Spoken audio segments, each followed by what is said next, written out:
This is a Miami Sports Music Podcast Network production. What is going on, ladies and gentlemen? It is your boy, Stephen D, and we are live right now on Miami Herald Tuesdays, the Miami Dolphin Report. I am your host, Stephen D, and I'm super excited to be hanging out with y'all. Good morning. What's up? It's been like 4 days. I haven't seen y'all in like 4 days. I'm back. It's Tuesday. What's up, baby? Good morning to my family. Good morning to my Finlaws. I am your host, Stephen D. Super excited to be hanging out here. You can follow me on all social media platforms at Stephen D SKPL. Spread kindness, positivity, and love. What is going on, ladies and gentlemen? You can also follow Miami Sports Music on all social media platforms at MIA Sports Music and at Miami Sports Music everywhere else except on Twitter, where it's at MIA Sports Music. Make sure you follow both of us, Miami Sports Music, Stephen D, Twitter. Come on, trying to get the Twitter game up. Let's go. Let's go. We got a big week. We got a huge week lined up for you. It's going to be awesome, actually. I'm pretty stoked about it. Hey, on your way in, if you haven't done so already, hit the like button. Subscribe to the channel. We are trying to get our subscribers up, and we can't do it without your help. So subscribe to the channel. Let's go. Subscribe. Make sure y'all subscribe today. It's free. It doesn't cost anything. And so we're trying to hit 10,000 subscribers before week 4 of the NFL. So do you think we can get 1,000 new subscribers or close to it? I think we're like 940 away. So 940 new subscribers before the NFL week 4 season begins. Come on, 1,000. It'll get us to 10K. Make sure you hit the like button on your way in here. Also, hey, look, sign up, become a member today. There are plenty of seats waiting at the table for you. We would love for you to sign up and become part of the family. My Vin Diesel voice. Family. Make sure you guys sign up today. There are plenty of perks and access to perks that you get by signing up and becoming a member today. All right. So make sure you join now. There's 3 different levels. We want you to become the highest level. So make sure you guys sign up, become a member today. Also, hey, look, if you want to help the channel grow by donating, there's a couple different ways you guys can do that. The first way you guys can do it is using the YouTube Live Super Chat, which is the $ below the bottom of the chat. You guys can use that there. It's got a little box, got a little $ in the middle. Any dollar you guys donate helps the channel grow. We can't grow without your help. Okay? So make sure you guys do that today. Also, want to remind you guys as well, you guys can also use Cash App or PayPal. You see the QR code right on the screen here. That's $MSM Podcast Network. You can donate there. You can also use PayPal, which is also MSM Podcast Network. You can use the QR code right on your screen. It goes such a long way into helping the channel grow. I don't care if it's $1. Okay? It helps the channel grow. Also, want to remind you guys too, hey, look, we have amazing sponsors here at the show. And we got a new one this morning, and I'm going to get to it here in a minute. But let me go ahead and get to the first couple that you know and you love. ZSM Sports. ZSM Sports is the #1 place to get your cards, jerseys, balls, and hard-to-find items specializing in sports memorabilia. ZSM Sports is the place to get it. Go on Instagram at SportsZSM or on Facebook / ZSM-sports. Make sure you give Zach a ring and say, hey, Zach, I need to get some stuff. He has an Alonzo Mourning signing coming up to all you Heat fans. That's right. Heat basketball is right around the corner, too. Not just Miami Dolphins, which we're going to get into because I'm so excited because it's Patriots week and we're about to beat down the Patriots. I'm going to get to all that in a minute. But yeah, if you need to get some really cool sports memorabilia, ZSM Sports is the place to get it. Make sure you go hit up that. Hey, do you guys like subs? You like food? I love subs. I love food. I'm a big guy. I know good food when I see it. As a matter of fact, Hangry Owl's, good food, good mood. Hangry Owl's got the best subs in Pembroke Pines. That's right. That's where he's located. So go to Pembroke Pines, go to Hangry Owl's, give them the code word SKPL, get $3 off of your sub. And if you go on Fridays, you get $6 off of your subs. And he also has the Spread Kindness sub there too. It's got roast beef, lettuce, tomato, onions. Make sure you get that's my favorite sub. I love roast beef, man. Hey. I like good sub. Okay. So Hangry Owls, 305-279-5332. And make sure you give Hangry Owls a call. All right. Without further ado, we have a new sponsor. I'm going to bring Daniel on in a minute. Don't worry about it. I'm going to bring Daniel on in a minute. This is a big deal. We have a new sponsor this morning that we're going to announce for the football season coming up. I've been working on this sponsor now for a couple of weeks, and I'm pretty excited about it. It's going to be awesome. They're going to be a big part of the tailgate at East 32. They're going to be a big part of what I'm doing on the morning show, especially on Tuesday mornings with Nando, when Nando and Smokes comes on, because Nando will, I don't know what he does, man. I don't know where it goes, but he definitely has a couple and they kick back. But it's a big sponsor, and I'm super excited to announce that Visa Sour is now the official beer of Clock Blockers, Miami fans' #1 morning show. Visa Sour Brewing Company. They have their brewery in Wynwood, and it's going to be awesome. We're going to do a live watch party from there in December. Me and Dolph Freaky actually are going to do it. More to come on that in December, but we got a lot of cool stuff that we're going to do with them. And they are the official beer of Clock Blockers, Miami fans' #1 morning show. We're going to be doing a lot of stuff with them. And I'm just super excited and blessed to have this opportunity to have them sponsor us and this football season. It's going to be great. They already have the relationship and the partnership with the Miami Dolphins.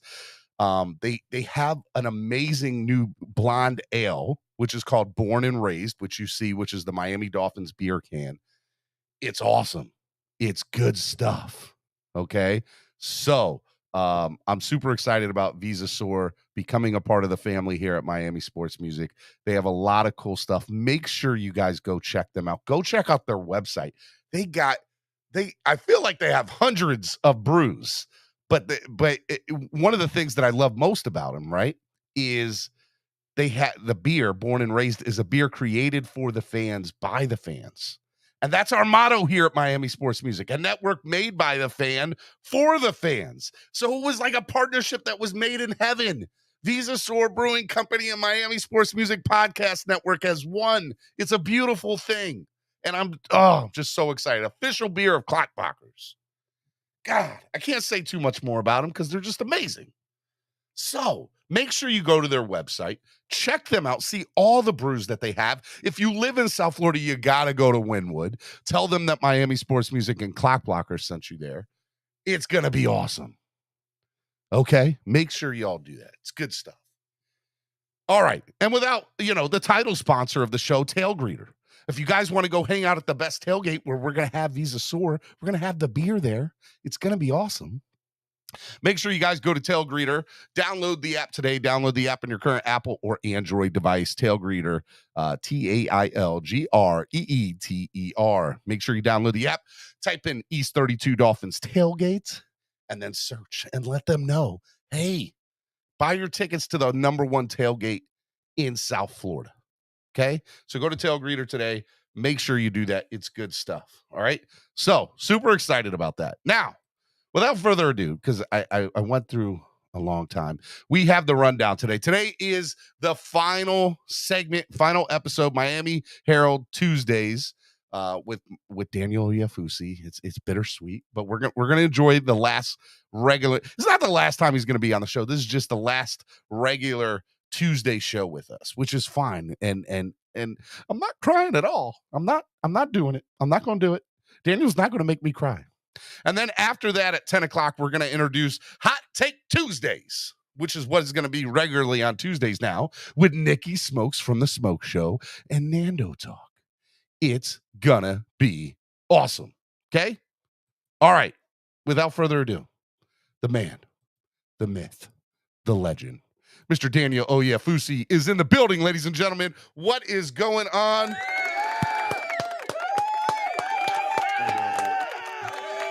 Yes. You deserve all that applause, good sir. What's going on, man? How are you? I'm doing well. Excited for the season to start. Like you said, bittersweet, but let's make the most of it. Let's have a good one. We are, man. We'll get to talking Dolphins here in a minute. You know what? We'll talk Dolphins first, and then we'll talk about the last year and a half, and we'll play some slow music, and there'll be some tears spent, but that's okay. What is going on today? Today's Tuesday. It's week 1. It's Patriots week. What's going on with the team right now? Where's their head at? Where's their mind at? Where's Coach McDaniel's mind at? Tell us what you know. We all want to know. Tell us what's going on. Yeah, so the team had practice yesterday. Obviously last week was the last weekend of the preseason training camp kind of format. So the team kind of got an early start, coming back on Monday, practice for a bit. I wasn't actually at the facility today. Yesterday Barry was, but I was still monitoring everything. They got some Patriots questions, talked about that a little bit. The team's off today. Today's an off day.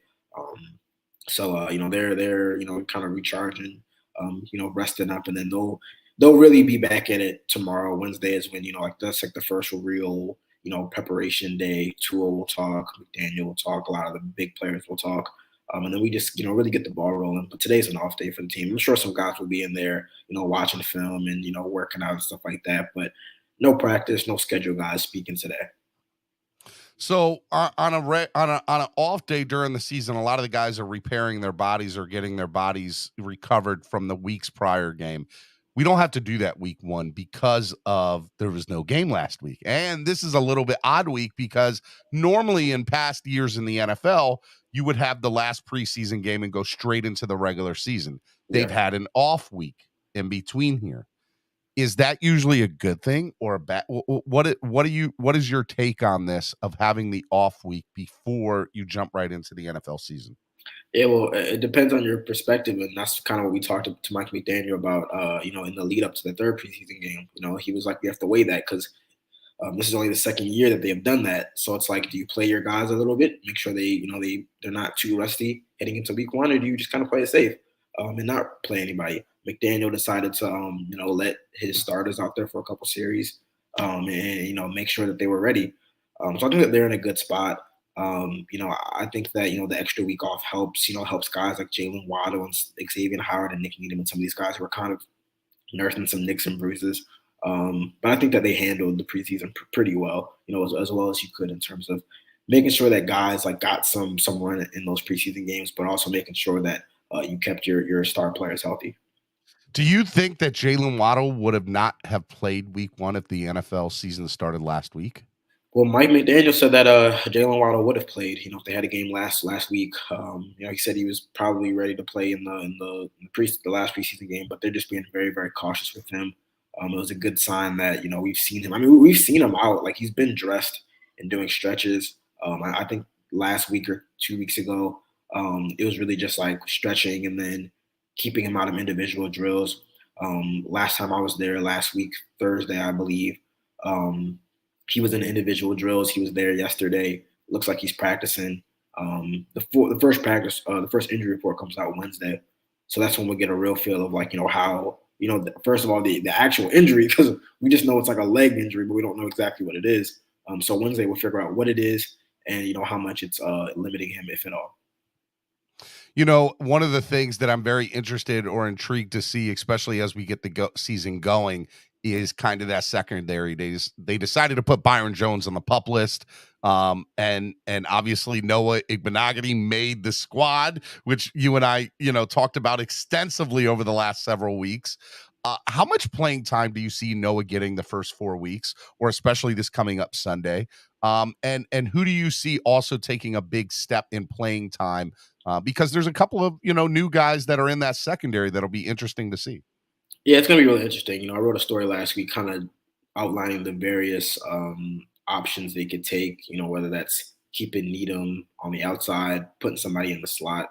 I think they really don't have a clear slot guy, which is why, a slot guy behind Nick Needham, which is why you saw them sign Mackenzie Alexander a couple of weeks ago.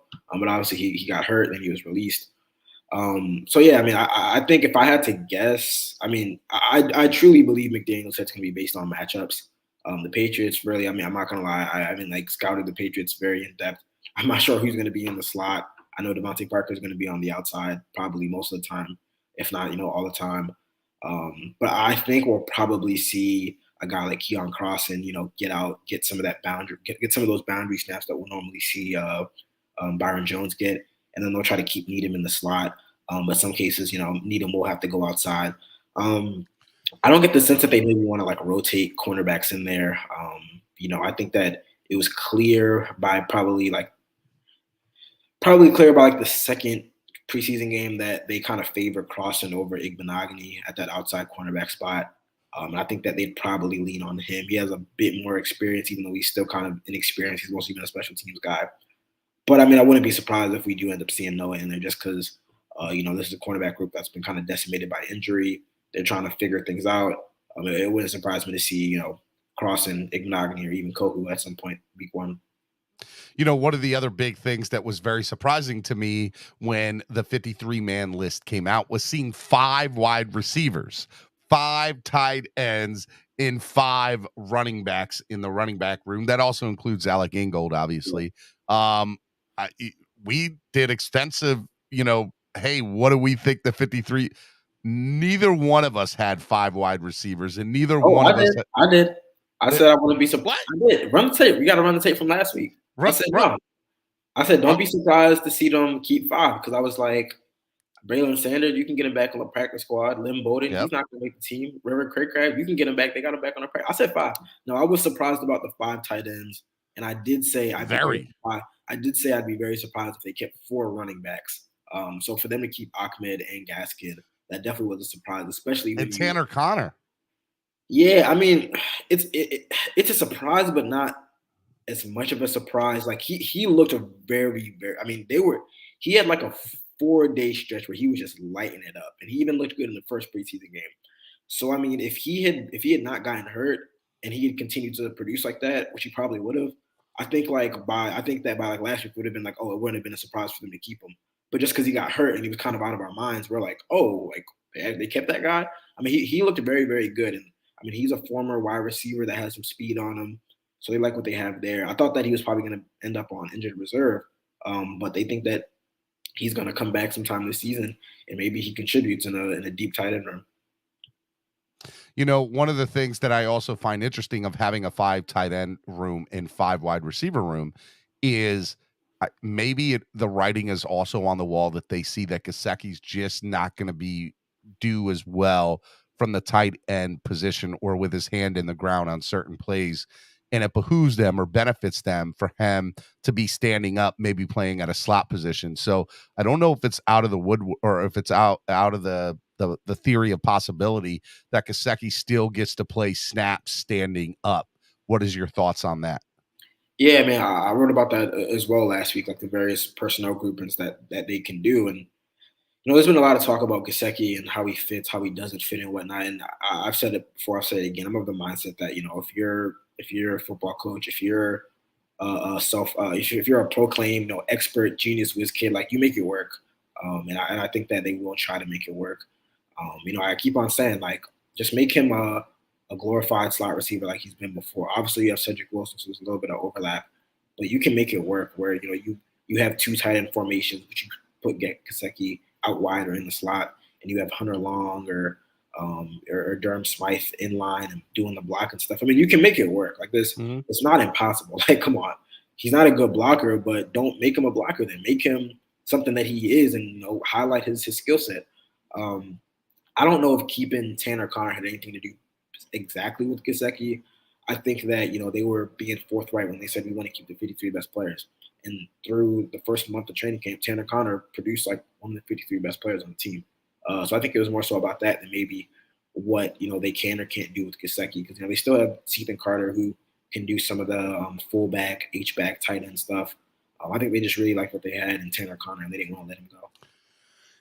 This says a lot about, I think that also might say a lot about the talent evaluation that is here in the building now compared to past years, as far as what they see and what they like. I remember going through originally and seeing, okay, there'll be one rookie making the offensive side and there'll be one rookie making the defensive side several weeks ago when we initially did, maybe 2 at the most, one on either side.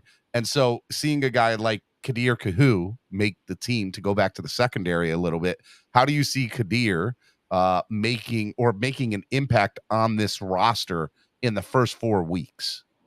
Yeah, I mean, they trust him. They definitely do. I mean, I think it says a lot that the final preseason game, he was out there with the starters. I mean, first play of the game, he's out there at the starting nickel corner position, which is why I say, don't be surprised if they move Needham out to the boundary. You see Kader Kohou taking snaps week 1, which would be crazy for a guy who, was a D2 prospect, came from the Ivory Coast. I mean, they played him a lot of places. I mean, they played him. I mean, I think he said he can play all over the defense in terms of the secondary, but they mainly played him outside and inside of nickel, kind of splitting those snaps down the line. I think he kind of projects more as a slot guy. He's about 5'10". He's pretty well built, but you probably want him in the inside with maybe some of those shiftier guys. He's one of those he's one of those guys who just tests like off the chart, like this broad jump and shuttle and all that is just crazy. So I think that he could get a lot of snaps at the slot spot, and it'd be crazy because you just if you told anybody a month, 2-3 months ago that an undrafted rookie is going to be starting at cornerback, you'd be like, well, we're screwed. But the Dolphins have a lot of faith in him, and we'll see what happens week 1 if he's caught upon.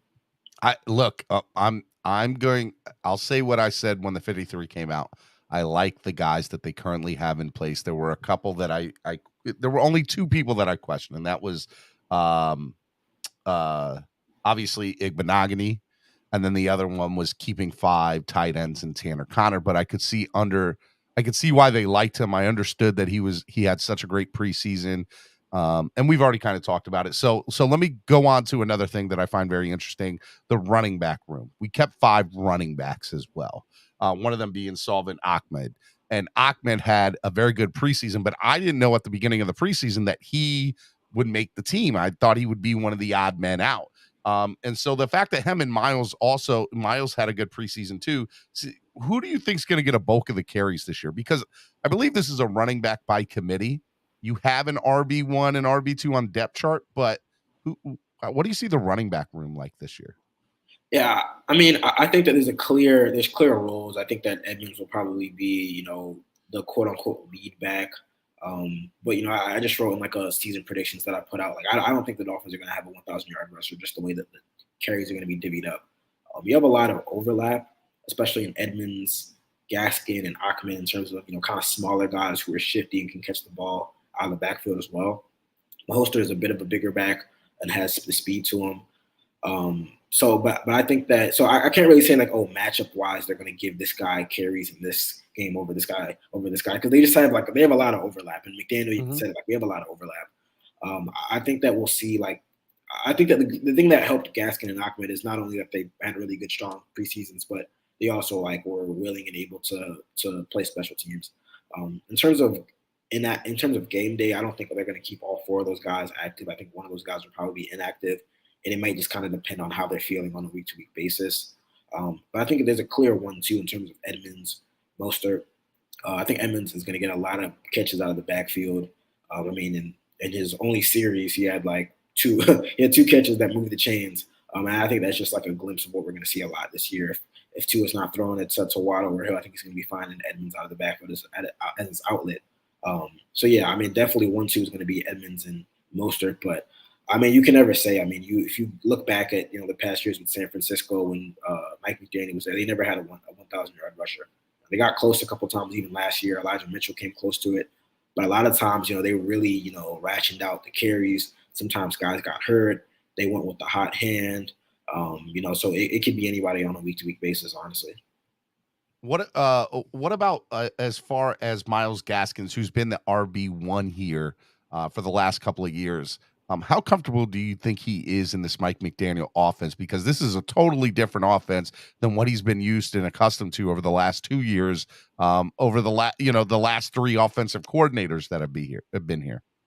I think it fits him well. Again, I think Myles and Saban have some similarities. I think that this definitely fits him better. The wide zone fits him better than maybe a gap or a trap or a power offense where he's asked to run between the tackles and whatnot. Now he can you're stretching the edges, and then you're asking the running back to kind of read the holes that develop, and then cut through there. So you're asking for somebody who has a lot of quickness, but who also has good vision. Obviously, I think the knock on Miles over the years has maybe been like his vision isn't the greatest.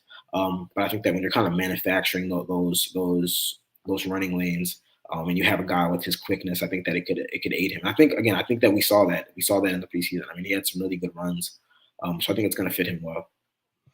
All right, let's get into week one. It's Patriots week. It's Tua's been 3-0 against Bill Belichick and the New England Patriots. Wack Jones, obviously coming up to Florida, and one of the things that they are doing is they are going to be in West Palm Beach for the week. The New England Patriots practicing to get accustomed or acclimated to this heat, which is one of the things that gives the Miami Dolphins an edge on Sundays early in September and October at 1:00 games in Florida. What are your thoughts about the Patriots coming down here for a week to practice? Give me your thoughts on that. Yeah, I mean, in my coming on 4 years of covering the NFL, and probably a little more than a decade of watching the NFL, I've never heard of that. You've heard of some of these West Coast trips where the team leaves out on a Friday afternoon to get their body acclimated, or they stay out on the West Coast if they have like a back-to-back West Coast games. But in terms of coming down a couple of days before to get acclimated to the heat, I've never heard a week before. I think they're in town now, if I'm correct. Yeah, or coming down today. They're coming down today. Yeah, so it's definitely unique. It's just like par for the course with a Belichick-led team, just trying to do everything to get an edge and get an advantage. I'm not sure how much it'll help, because I'm telling you, like, I've been here for a year. I'm still complaining about the heat. Like, it's serious down here. But obviously a couple of days just to kind of get used to it and get used to like the way your body reacts and hydrating, maybe that'll help. But I mean, even McDaniel said, like, at the end of the day, like, the advantage, the disadvantage, like, at the end of the day, you still got to execute. Like, if the Dolphins don't execute, if the Patriots don't execute, it won't matter that it's 90, 95, or how it's supposed to be. It's going to be hot. I saw it. I haven't looked at the weather report, but I heard it's supposed to be hot. It's going to be muggy. You talk about you haven't been used to the heat and the humidity being down there. I fly down Thursday night at like 11:30 at night, and I already know the moment I get off the plane, it's going to smack me at 11:30 it's the middle of the night, and it's still muggy. It's still muggy at 11:30 at night, man. It's different crazy down here. So I don't know how much that's going to help. And we've seen it. Like, the Dolphins usually do a lot better earlier in the year when they are playing at Hard Rock, because teams just aren't used to that heat, and they don't have that conditioning. Miami Sports Music's #1 Miami fan morning show, Clock Blockers, right here on the Miami Sports Music Podcast Network. I'm your host, Stephen D. I got Daniel Oyefusi in the building for the final Miami Herald Miami Dolphins report take Tuesday. Let's talk about, what do you think? Why has Tua been 3-0 and not intimidated by what seems to be, let's call it what it is, the best team in the NFL, arguably, over the last 20 years. He's not intimidated by it. He seems to be very confident and play well against them.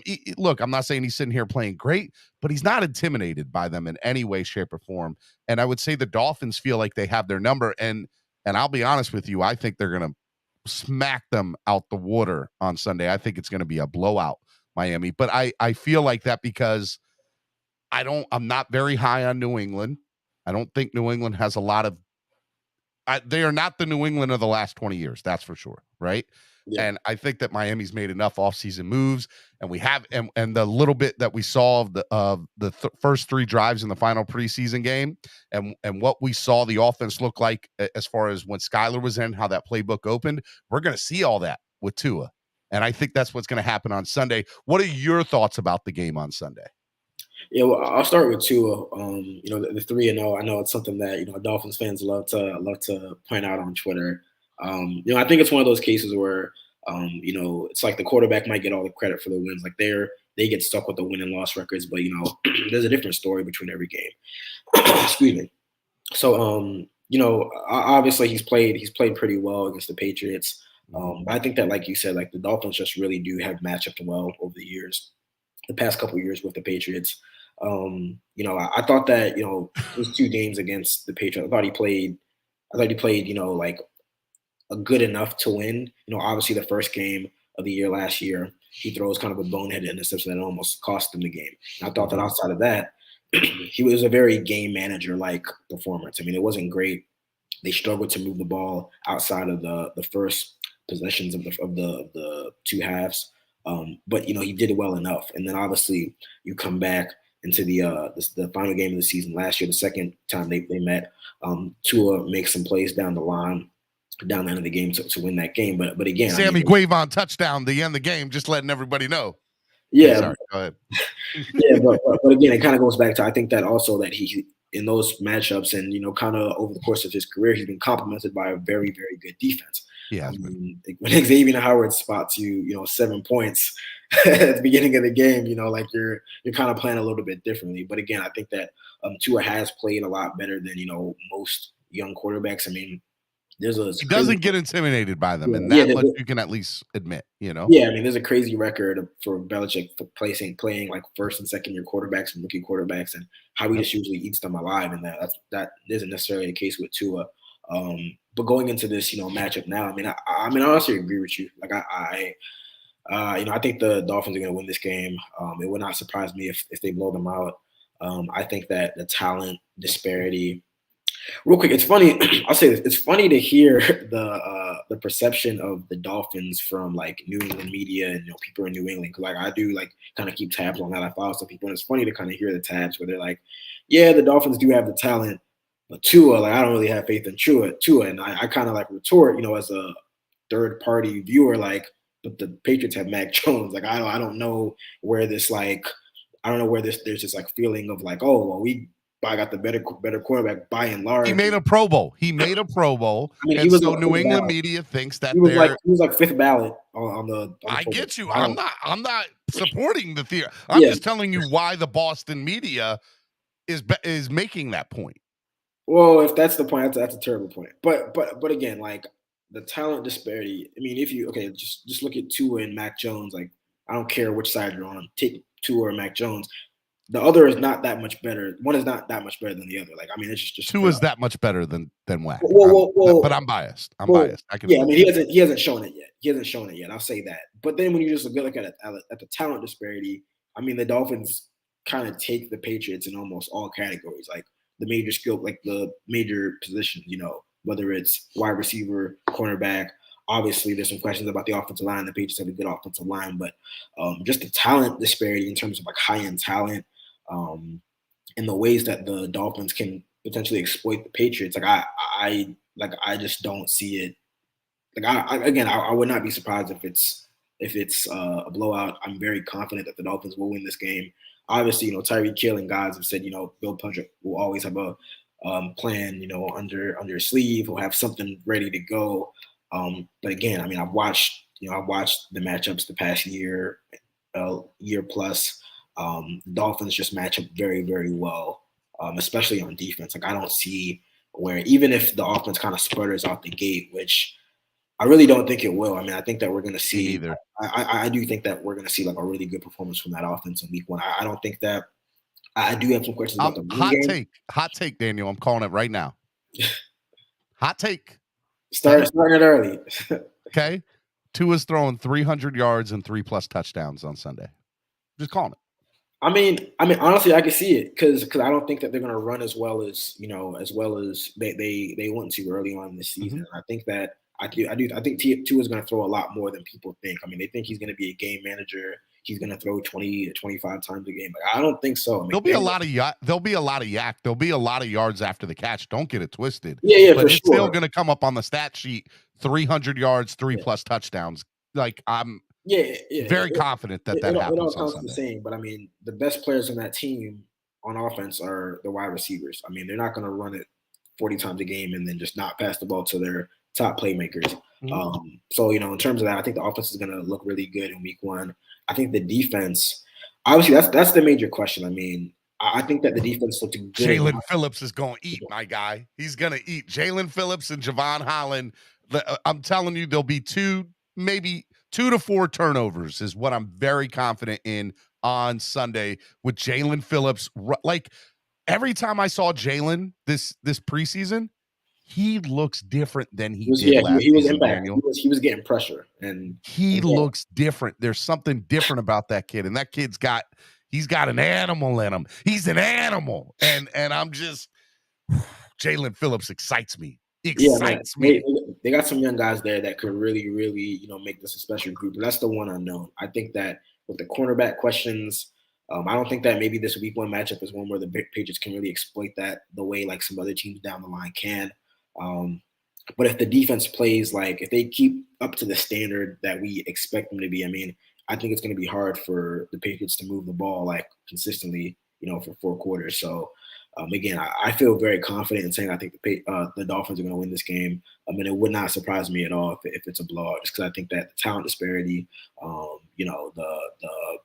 matchups that they have, the matchup advantage that they have, I'm just not very high on the Patriots. I mean, I think they're going to like be a below 8-win team this year, just because I don't think that I they don't have. know if they'll be worse than the Jets, but they're going to be on par with the Jets. That's I what mean, the Jets. I mean, if I'm being honest, the Jets have as much talent as the Patriots. The question there is just with the coach and the quarterback quarterback. Like situation. they're, Yep, they're kind of a young 100%. team, but the talent is there. I mean, for all we say about Belichick and Patriot way, I mean, they had talent, and for all those years, they had the greatest quarterback ever. Like that Mhm. that masks a lot. That helps a lot.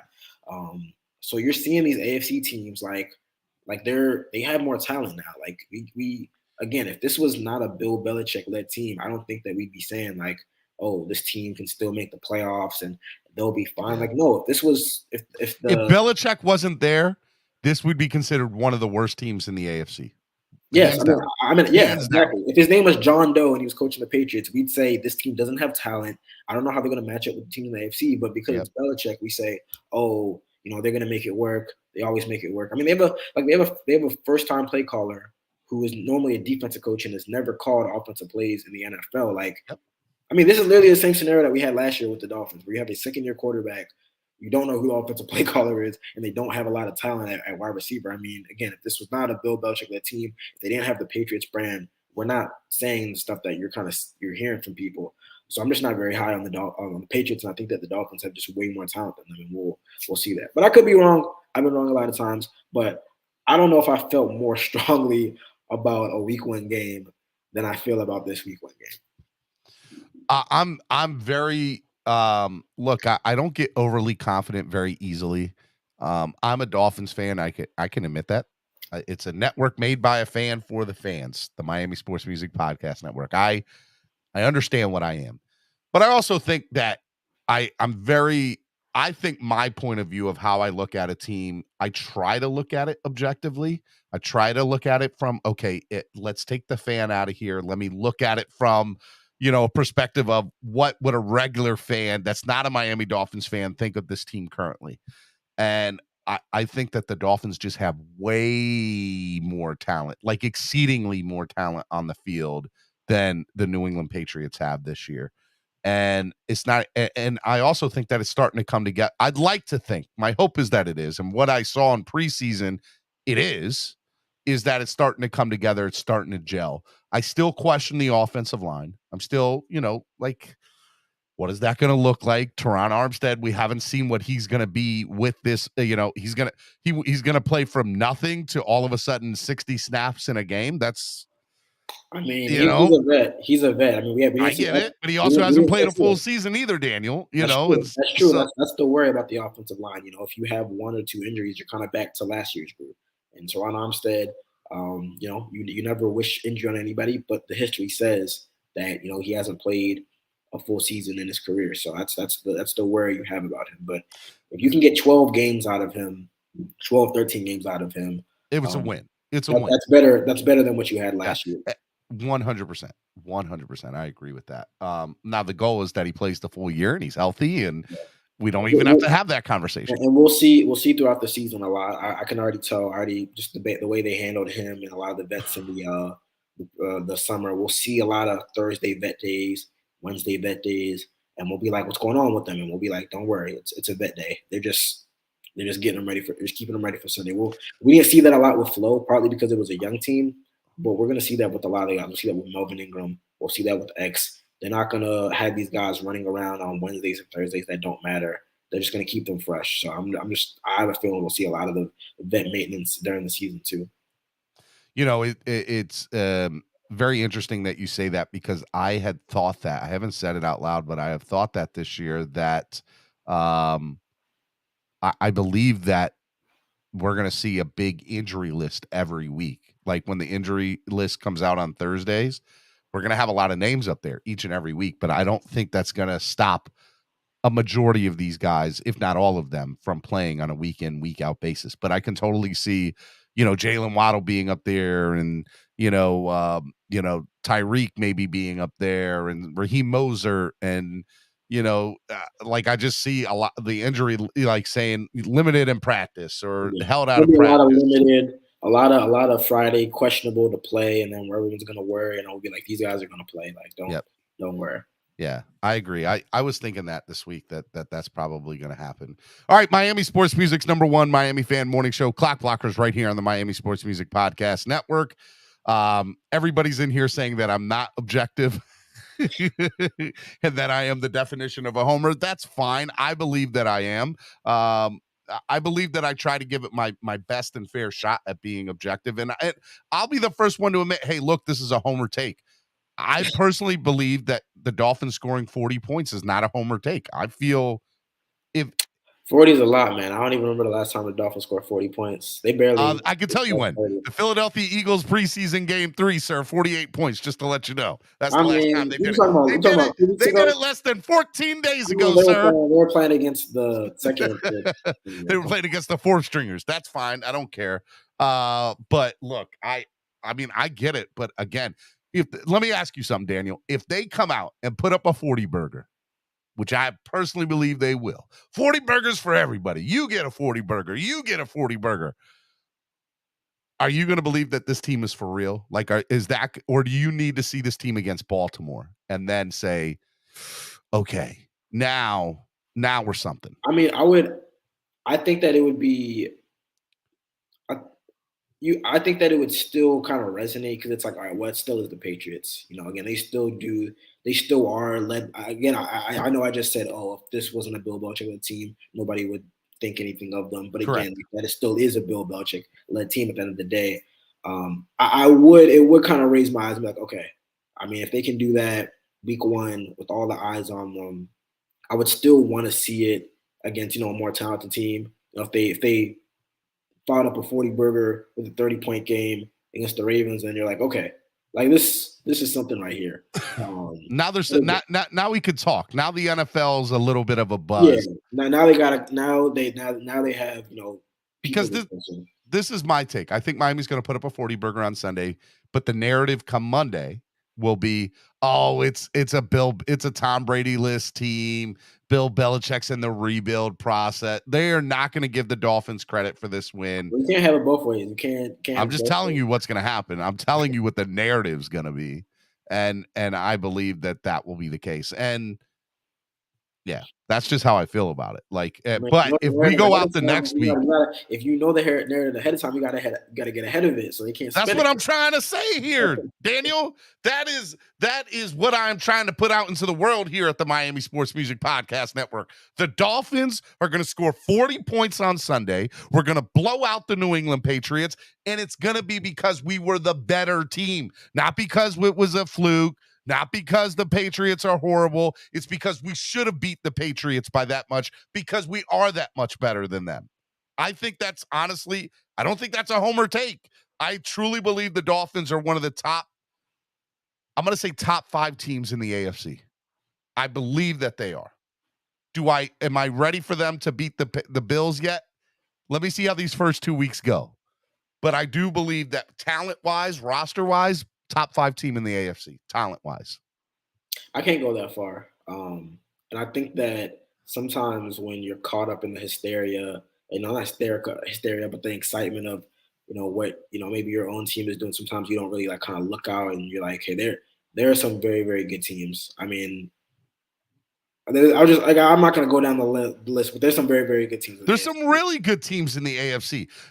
And let me just say, I said talent-wise, the Miami Dolphins are top 5 talent-wise. Yeah, but I agree. Are we going to be a top 5 team in the AFC? That's to be determined. We have to make everything work. I think you probably say that because of Tua. Because if you compare the rosters, you'll say that you wouldn't take Tua over a majority of those, respective teams in the AFC. And if you're kind of weighing the talent based off, the positional value. I mean, if you have the better quarterback and similar roster, it's hard to put the Dolphins ahead of them. Obviously, Tua could kind of shatter a lot of narratives and kind of change the perception of himself with the performance that he, with his performance this season. But right now, I mean, I don't think the Dolphins. I don't think you're saying this either, but the Dolphins don't have head and shoulders, a better roster than a lot of teams in the AFC. Look, I think the best team in the AFC, and I've said this on my airwaves, I think hands down is Vegas. I think Vegas has the best roster. Best team. Okay, the best. Best team in the AFC. There's nobody better in the AFC than Vegas Raiders. They have some questions at offensive line and defense. They got some questions there. They're going to be better team in the.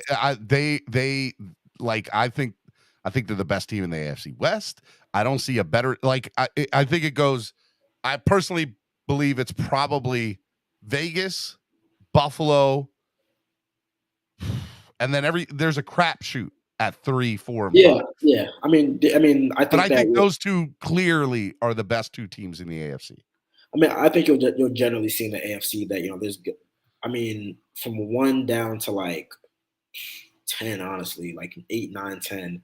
You'll see there'll be a small margin between those teams. I mean, honestly, I think the Buffalo Bills are a very good team. I don't think I'm necessarily as high on them as other people, just across the NFL world. Look, my wife is against me. My wife is in the chat against me, y'all. She says, you're talking about scoring 48 points during practice? We're talking about the game. The Patriots will run the ball and eat the clock, and we will not have the ball long enough to score 40 points. I can't with you, honey. I just can't. I can't do it. It's hard to score 40. But, I think that, it's off the top of your head. Even my wife disagrees with me. I know. But, no, it's going to be hard. The Dolphins, when I say the Dolphins are a top 5 team in the AFC. I said they're top 5 talent. I can't even go that far. Yes, you can. Why not? Look at the talent that they have, Daniel. I have questions about. They clearly. I want you to think about this for a second, Daniel. Just bear with me here, bud. Do they not have one of the top 5 players in the NFL on offense in Tyreek Hill? Yeah, give or take. You can argue. Non-quarterback, yeah. Non-quarterback. Okay, yes. We're not putting quarterback in. And do they not arguably have one of the top 10 best defensive players in the NFL? And by the way, there's about 3 of those guys that you can make an argument for. Oh, no, we're not. We're projecting. I am projecting. I am projecting. But let me tell you right now, X is one of the best corners, if not the best corner in the NFL. Right? Okay. Jalen Phillips, I don't care what nobody says. I'm projecting that man to be the best besides Aaron Donald. That man's going to eat this year. He's going to be top 3 defensive end in all of the NFL. And I said Javon Holland. I said Javon Holland is going to do something that only 2 other people have done in the last 13 years in the NFL, and that is get 5+ interceptions and 5+ sacks. You wrote it down, Daniel, and you said you were going to come up here when that happens and say, you know what, Steven, you were right. Okay. He will be the 3rd person in 13 years to do that. That is a massive projection on your part. If we're just taking the roster as is, hey, if Javon Holland and Jalen Phillips are top 3 players at their positions by the end of the year, yeah, the Dolphins will be in the. I'll say the Dolphins will be in the playoffs. But if we're projecting it as, and of course, again, when you're kind of in your own bubble, you're very, you're maybe sometimes I want to say overrate, but you kind of pump them up a little bit more than maybe they actually are. And again, this is projection on your part, but there's a lot of talent in the AFC, and But isn't that what being doing a morning show or running any sort of podcast is? Isn't it? Or being a beat writer when you're talking about the season? Isn't it about projections? It is about projections, but I'm not projecting that. I'm not projecting. It's funny because I just did 11 predictions, and I said it's funny because you're going to be like I'm a hypocrite because I said in my predictions I said Javon Holland's going to be voted to the Pro Bowl, but. I think that. What are we talking about here, Daniel? But again, the game isn't played with 5 guys. It's played. Dolphins are going to get. I'm comfortable saying they're going to get 4 people to the Pro Bowl this year, but I wouldn't be surprised if they got 5. Which we've had trouble for the last 2 decades getting more than just 1 person named to the Pro Bowl. Dolphins are going to be so good this year. 4 people will make the Pro Bowl this year. 4, maybe 5. They'll have 3. I have 3. I think the Dolphins will have 4. You say, write that down, Daniel, because that's another thing I want I'm you to. Okay, you think 3, I think 4. It'll be X. It'll be X Tyreek. And I mean, I can see 4. Here's my projection, sir. My projection. Let me put that in quotation for everybody out there. Javon Holland, Jalen Phillips, Xavier Howard, Tyreek Hill, and Tua Tagovailoa are all making the Pro Bowl this year. I said it. If Tua gets into the Pro Bowl, it'll be based off of the fan vote. Will be crazy. You won't be able to deny his numbers, dude. No, the fan vote will be crazy for Tua. But I mean, there's like 8 worthy quarterbacks in the AFC where you could be like, if they made the happy belated. Is it birthday today or was it? It was September 2nd, so that's why I was gone for the weekend. Not Labor Day weekend. It was my wife. And by the way, my wife says that we have to celebrate her birthday for how many years she's been on this earth, which is 25 for everybody who wants to know. 25, okay? So, yes. All right. So, yes, honey, 25 days of celebrating your birthday. Happy birthday again. See, I said it on the show. I love you.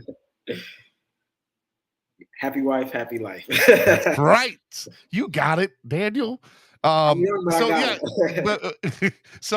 again, to the Pro Bowl conversation. It's so funny because people are gonna read my predictions today and they're gonna be like, "Oh, now he's being a hypocrite." I think I said Tua was gonna throw for 4,000 yards. I think that if Tua throws for 4,000 yards, Daniel, and you predict that, he's making the Pro Bowl. There's a lot of guys that'll throw for 4,000 yards and they'll put up numbers and they'll get. He's making the Pro Bowl at 4,000. I mean, let's just go off the top of our head. Josh Allen, Lamar Jackson, Justin Herbert, Derek Carr, Russell Wilson. I mean, all these guys. I think Tua will have a massive fan vote backing, but obviously the players vote and all that stuff. And there's a perception about Tua right now. And I think that to an extent, players have that. It's not just fans, but it's players to an extent as well. So again, I mean, I think the Dolphins are going to be. By the way, I said 4, maybe 5, right? And my 5th was Tua. I'm confident that 4 make it. But I was going to say Armstead. If Armstead is healthy, I mean, I think that he should be up there. But as well, so Armstead would have to play the whole season. Yeah, exactly. And Tua would have to have a monster year. So if that scenario works out, then 6 people make the Pro Bowl because Tua's not making it without Tua. They're not going to have 6 guys in the Pro Bowl. Come on. Hey, man. They're not going to have 6 guys. But I do think I will say that I've come closer to you when you talk about them scoring 27. I think that they're going to be more prolific than people have maybe thought. I think that that's pretty good, Vince fan 13. I think that they're going to throw the ball a lot. I think that there's going to be. I'm looking at. I've got the story up right now. I think that Jalen and Tyreek going to go for 1,000 yards. I think that they're gonna throw the ball a lot. I mean, they're going to be a better passing team than a running team. People think they're going to run 30 times a game and they're just going to be this round. They're not. They're going to throw the ball. I strongly believe they're going to be a passing team, a pass first team, a pass to set up the run team. And I think that they're going to. Tua's going to get stats. I mean, he's going to get numbers. I don't see a scenario where he doesn't get stats because I don't think that they're going to run the ball that well. And I think Tua's. It's just. I feel very confident in what I saw during the summer and a little bit of preseason to be I think that this will work. Now, to what extent it works, that's the big question because they have a tough schedule. They have some questions at the offensive line. They have some questions in the secondary. But I think that they're going to be competitive and they're going to be in some high scoring games. I'm the first 4 games. This is how I feel about the first 4. If Miami starts out 3-1 or 4-0. Everything I just said, I'm booking tickets to Arizona. I'm doubling down on it, my guy. You talking about a homer channel? That's what you're going to hear for the rest of the year if the Dolphins start out 3-1 or 4-0. You're going to start booking tickets to Arizona if they start 4-0. I'm just saying, okay? If they start out 2-2, okay, then I feel all right, we're right where we need to be. And my guess would be the 2 losses. With the 2 out of the 3 would come out as weeks 2, 3, and 4, right? I think if they're 1-3, they're fine. To be honest, They will. That's what I was getting ready to say. If they start out 1-3, I'm still not ringing the alarm yet because I think they win the next 7. So that means they would be 8-3 going into the last 6 games. Yeah, they're going to feast in that October schedule. Obviously, there's some tough games. I think that the Lions could potentially be a trap game on the road. I think that the Vikings with an explosive offense could be maybe a tough game. That's going to be a fun game. That's going to be a fun game to watch. Yeah, and a lot of it depends on like how long Byron is out. I mean, we just kind of say he's out for the first 4 games of the year at least, but then he's going to need to ramp up. Like he can't practice until they activate him from PUP. So I mean, who's to say that Byron's not out for an additional 2 weeks while he gets ready? I mean, if Byron is out for an extended amount of time, I mean that just kind of puts more of a emphasis and a focus on that second cornerback spot. But if they are stepping up, Daniel, to that point, when Byron comes back, it just makes us better. Exactly. So that's the big question. I mean, I keep on saying like we're gonna see after like the first month. I mean, there's gonna be stuff that we didn't expect. There's gonna be surprises. There's gonna be people come out of nowhere to make plays. So you know that the season can take any which way, and that's what makes all this projection fun. But I do think that the first four games of the season, it's not like the end all be all. I do think that the October, November schedule kind of allows them to they can stack some wins there. And then you want to be in a good spot for when you get to that December slate. Cause I think that's going to be really tough on them. Just like not only the caliber of teams they play, but the schedule. I mean, they gotta go to the West Coast to play the 49ers. They're going to stay out there to play the Chargers. They're going to come back to play the Bills. Then they're going to go home to play the Packers on Christmas. I mean, that's tough. And for a young team that hasn't really been in that spot, obviously they added some veterans, but the core of that team is some young guys. I mean, it's going to really test them and test their maturity and their resolve. Yeah, man, I agree. All right, we got a few more minutes left. So let me explain to you what you have meant to the show over the last year. This, for the people that don't know, Daniel is obviously a beat writer for the Miami Herald. Daniel does a buttload of traveling. Daniel last year was his first year, had just moved to the area, and came on every single Tuesday or whatever. I forget what day you came on last year. It might have been the same day. It was on Tuesdays. But it would be he would always just be flying back, or like I haven't gotten any sleep in 3 days. Or his travel schedule as a beat writer is just absolutely insane. And the little bit of time that he does have available, the man wants to sleep. The man wants to relax. The man needs time to it is I never realized till I met you how difficult being a beat. And I'm not saying that look, you love your job, you love doing it, but it's a grueling schedule. And so this year we were talking a few months back, and Daniel, came to me and was like, look, man, this is rough doing this. And so we've known this now for 2 or 3 months, Daniel and I, that today was going to be his last regularly scheduled appearance on the show on Tuesdays. And I need you to know that you helped make this show better, man. You brought this show another level on Tuesdays over the last year. And it's not the last time you're going to be on the show. You're going to come on this year here and there, but I'm going to miss you, man. I loved having you on each and every Tuesday. You were a big part of the first year of this show. You're a big part of the success and the reason that this show is growing. And I really mean this when I tell you, man, 2 Baltimore boys, I love you, man. And I'm so glad that, that you were a part of this show for as long as you were. And I hope that one day we can find, your schedule will lighting up where you can become a regularly part of the show again. But I need you to know how much you meant to me and how much you meant to the show. And I just wanted to say that to you.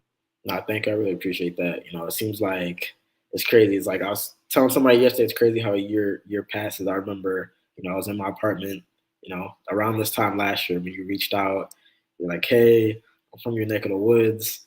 I got this YouTube show. I want to see if you're interested in coming on. And I was just like, sure, let's do it. Like I didn't take too long. I was like, I got to run it over with the bosses. I'm new here, but I was like, let's do it. I just wanted to, connect with the fans, connect with you. I do appreciate, really appreciate the platform over the past years. It's been fun starting my days on Tuesdays. With you yelling at me and me telling you to calm down. Calm down, Steven. It's been a lot of fun, and the extended, the connection with the fans who have reached out and supported as well. I really do appreciate it. And again, this isn't a goodbye forever. I'm gonna be back. Obviously, focusing on work and the schedule and whatnot. Just kind of pick some days to really rest up. But I really do appreciate the support. Appreciate all the love, and it really does mean a lot as well. So thank you so much, man. Hey, man. Look, week 2, Baltimore. Yeah, it's gonna be Saturday night. Jimmy's Famous Seafood. I want to see you there, man. All right, send me the details. That's gonna be crazy because I haven't been back. I've been back for a while, so I'm gonna try to make it out there. Well, bring your family. Bring them all to it. So show them how. We'll have to bring them all to it. We're gonna have drink specials. We're gonna have crab cakes. We're gonna have everything there, Daniel. You gotta come to Jimmy's Famous Seafood Saturday night, 7 to 10 p.m. on week 2. That's gonna be a lot of fun. Daniel, promote everything that you got going on, man, and tell the people where they can find all your stuff. Yeah, you can follow me on social media at Daniel Oyefusi. Season starts, we're locked in for the rest of till January, and if Steven will have it through February. That's right. Homer takes right here on Miami Sports Music. I like it. I'm good. I'm okay with it. Whatever. So, follow me on Twitter for all your daily Dolphins updates. Miami Herald, MiamiHerald.com for all the stories that I write. We have a sports only pass. I'll retweet it again when we get off here. So you just want the sports, like Steven was saying. We got Miami coming up, Miami Heat season coming up. Hurricanes just started. All that good stuff. You can get a sports only pass. And then we have the Dolphins of Death podcast. It comes out every Wednesday, everywhere you get podcasts. Crapple, as Steven would say, Spotify, even on the website. So yeah, we're gonna have a ton of fun. It's gonna be a fun season. I'm a beat writer. I'm impartial. I'm not rooting one way or the other. I just root for good football. I think we're gonna see a lot of that this year. So I'm really excited. So definitely looking forward to that. I love you, man. Thank you so much for the last year and a half. The Miami Herald has a great one in you. You're one of I think you're the best beat writer out there. I don't care what anybody else says. And I can't wait for you to come back on the show again, which I'm sure will be soon in the next few weeks. But I loved having you on each and every Tuesday. Ladies and gentlemen, Mr. Daniel Oyefusi of the Miami Herald. Thank you, brother. You're the man. Thank you, man. Yeah, love you. Yeah. Peace. All right, Miami Sports Music's #1 Miami fan morning show, Clock Blockers, right here on the Miami Sports Music Podcast Network. Bittersweet, man. Like that, y'all need to know how big Daniel was to the success of this show, and he's such a good guy. And I was really sad. I did everything I could just to let everybody know to try to keep him here. I just understood exactly what he was going through, and I respected it. And look, it's a morning show. It's grueling, and that man needs his rest. He needs, it's tough to come on here for an hour each and every Tuesday. So I tried everything, man. I wanted him to be here, but he's not gone forever. He'll be back, and he's still a friend and a partner in the show. And we loved having him. All right, let me bring on my producer real quick. You guys know him. You love him. Mr. Roach, Joe Roach. Joe, are you Roach? What do I call you, Roach or Joe now, or Joe Roach? What do I call you? It's whatever people want, man. I figured they deserved it. We wanted to know. We got to know each other, but I got some beef. You got some. Well, first of all, play the music. I got to hit the reset button, and I got two gentlemen in the back. Miami Sports Music's #1 Miami fan morning show, Clock Blockers, right here on the Miami Sports Music Podcast Network. I'm your host, Stephen D. Super excited that y'all are hanging out with me on the #1 Miami fan morning show, Clock Blockers. And we got a big show. Look, over 130 people in the room. Hit the like button. It doesn't cost anything to hit the like button. It's free. Okay? Hit the like button. We got a lot of stuff. If you guys want to donate to the channel, help the channel grow, donate to the channel. If you guys are on Discord, Roach, tell them about Discord real quick. Oh, so Discord, you could put links to your favorite shows. You could exchange tickets with people you want. You could even, if you got merch, you could list it. You could challenge people to Madden. You could talk during the game, have a live chat while you're watching the game in your living room from your phone. So go check out Discord, man. guys, go check out our Discord channel now. It's awesome. Again, that's free to also join too. So we're trying to grow the Discord there, and we can't do that without your help. All right, so real quick, I'll let you go ahead. You said you had some beef. I got these two guys in the back. I don't want to keep them waiting too much longer. There's this wheel on Twitter that you put up. I didn't even make the wheel, bro. What are you talking about? The wheel. It says, "Let's do it again," and it has all these. I'm not even on the wheel. You're Me and TD were left off. I know. Well, it's funny. So, but somehow Virginia Tech football's on there. Okay. All right. I knew this would come back to get me. Virginia Tech. You're not even on Twitter like that. I'm looking at it, bro. All right, Roach. I will do another will and make sure that you and TD are on it. So you do get to pick who's on it. Well, you could actually. You used to. I don't know if you can anymore. Oh my! So you didn't even try. I didn't even try. Honestly, I didn't. Whatever, dude. All right. So we leave one era and we go into a new era here on the Miami Sports Music Podcast Network. An era that I am super excited about. So when I found out 2 or 3 months ago that Daniel was leaving, I was like, I got to replace Tuesdays. How do I replace Tuesdays with something just as big and something just as epic as Daniel Oyefusi? And I was like, I don't know if I can do it with just one person. I have to do it with two. Okay. So I decided a couple weeks ago, I reached out to these two gentlemen. We had been working together. It's been great. I'm excited for this football season because each and every Tuesday is going to be this on the channel, the entire show. It's going to be awesome. I am stoked about it. So Tuesday mornings will be Hot Take Tuesdays with my man Nicky Smokes and Nando Talk. Gentlemen, what is up? What an intro. I expected nothing else from you. Always a great intro. Honestly, an epic intro, man. Every Robin needs his Batman. Pleasure to see you as always, Nicky. Likewise, get it, Nando. It's game week. Game week. Patriots time, man. It is. Hey, Nando. Oh, so much fun. What is How about the Tues, bro? Tues beat Louisville. That's all I could ask for, man. That's a guy who got the Steven. Hey, Steven, you might want to pay attention to Syracuse because they got a running back named Sean Tucker. Was up for the Heisman last year. You Syracuse guys are killing me. I'm telling you, bro. You know what I love this Watch weekend? for that name. Watch that name all year. Twitter, you want to know what my favorite thing on Twitter this weekend was? Not your my wheel. favorite thing on Twitter Not your this wheel. weekend was Nicky Smokes' post about, like, did you take a shot or something? You were like, 50 points spread Miami easy all day. Take it. All thing. And then it hit. No, first of all, it's the Florida Gators. Yeah, they never UF game. Yeah. I would never bet the Miami Hurricanes ever. Smokes the Gators. I could have swore that's what it was. No, I said, tell the bookie to keep the points. Florida's going to win by 50. They didn't win by 50, but they won the game, and I did tell the bookie to keep the points. And he got to keep them, and he still paid me out. So it was great. It was great to be a Florida Gator, as it always is. So, Smokes, is there what's the best game to bet on this week? The Dolphins. The Dolphins? Yeah? You taking that spread? Yeah, I took them, just to win. Go out there and win. And here's my thing. If we don't win that game, we suck. So I'll lose my money, but it'll save me money over the long haul. Because if we lose that game, I'll sell everything. I'll sell my channel. I'll sell my merch. I'll sell my tickets. Like, if we can't beat this shitty Patriots team with the best, I don't care. Like, this is game week. I'll pay the swear jar. If we can't beat the Patriots with the best roster we've had in the last 22 years, and this might be one of their worst rosters with Patricia as their offensive coordinator, we suck. Like, I'm expecting to win this game.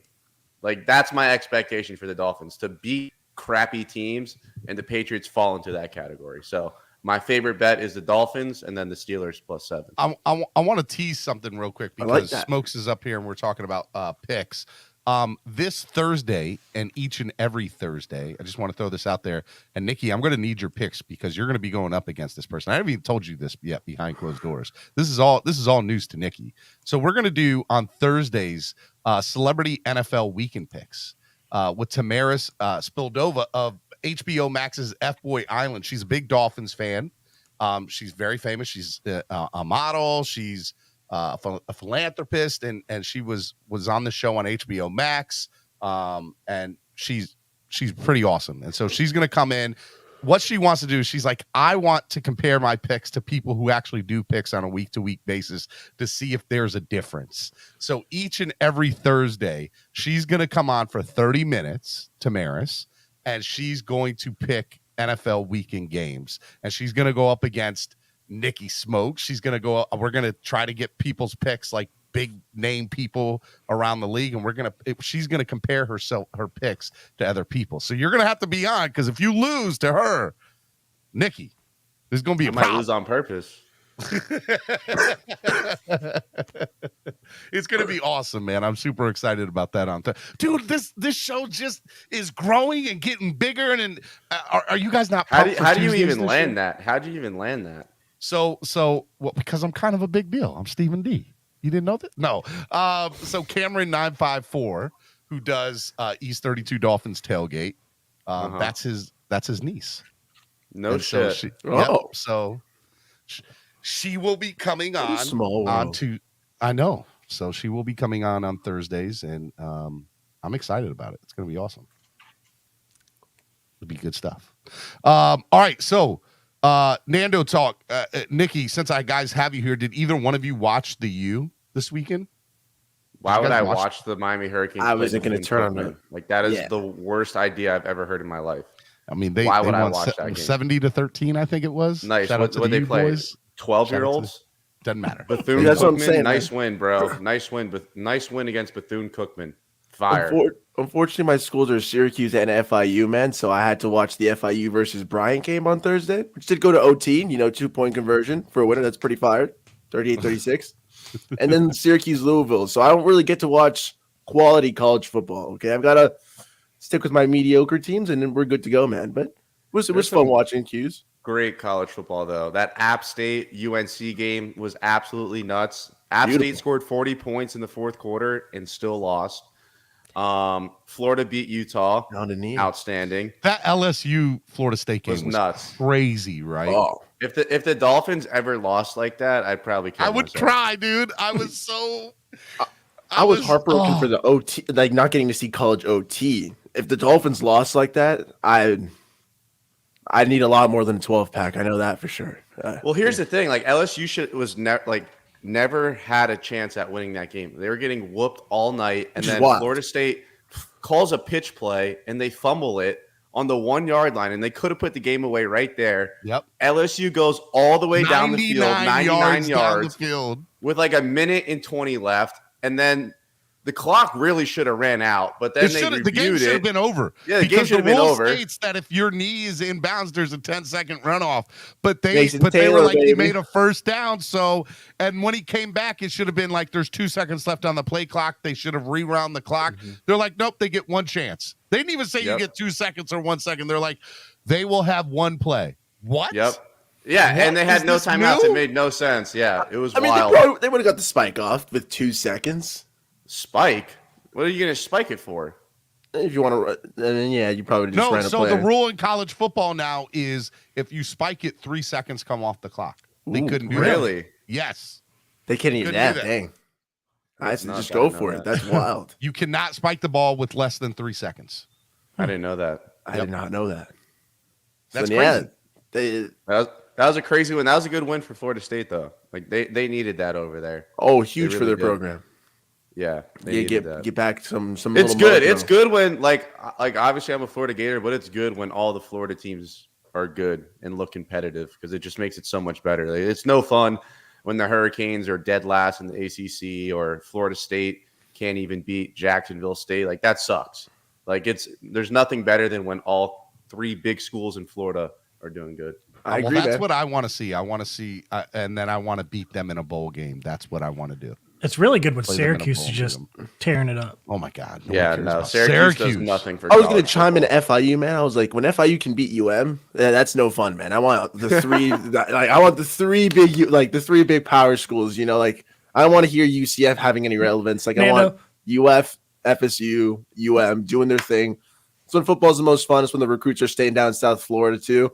And it just elevates all Florida football. So it's just a fun time. Will you tell these guys I'm not being a homer by saying Tucker is legit? Dude, it was just fun, man. Like I the last time I saw Syracuse play Louisville, like I saw Lamar Jackson drop 400 passing yards, 200 rushing yards, 6 touchdowns. Like to see Syracuse actually beat Louisville, it was like Steven, this guy rushed for 100 and received for 89. Yeah, he was everywhere. He was the offense. He's the whole team. Nicky, I love how these two guys are like trying to like pump up Syracuse college football. I mean, no, like there's some Nando, every Tuesday sneak in one Syracuse jersey into the Where's your Donovan Appreciate that, McNabb jersey? Where's your Donovan McNabb jersey? Tell Chandler me how he Jones, really the is. boy. Oh my God! There's been some guys that come out of Syracuse. I mean, their program as a whole. I mean, they're like it's a good year if they finish top 25. We have a but guy in our they're not defense that winning a came out national of championship. Syracuse. There we go. Yeah, Trill Williams, man. Oh, he's such a Hey, show. Will. So speaking of somebody who had a great, just to stay on the college football topic for a little bit longer, Shadir Sanders, Deion Sanders' son, for Jackson State. They played in Miami at the Hard Rock. I would have gone to the And my game. guy went off. Absolutely went off. Kid looks good. Plays Shout out FAMU, to but Jackson yeah. State. They look great, man. I mean, I get it, but still, I mean, he again, if he's that good, you should go off. You should put up those kinds of numbers, right? I agree. That's So- what you want to see in college. Whatever is they play a small program, you want to see them absolutely dominate them. If not, it doesn't even compare to the NFL. So they need to dog them. Yeah. Well, look, I want to see them. I want to see these HBCU programs get, I want to see them play bigger talent and get an opportunity to really show their stuff. So when they had I thought it was cool. I didn't even know they were playing at the Hard Rock. I wish they had played 1 week later, and I would have been there. For So the they game. have the race, the college game, and then the pro game at our stadium. Yes, Hard Rock has everything, man, And a Something nightclub.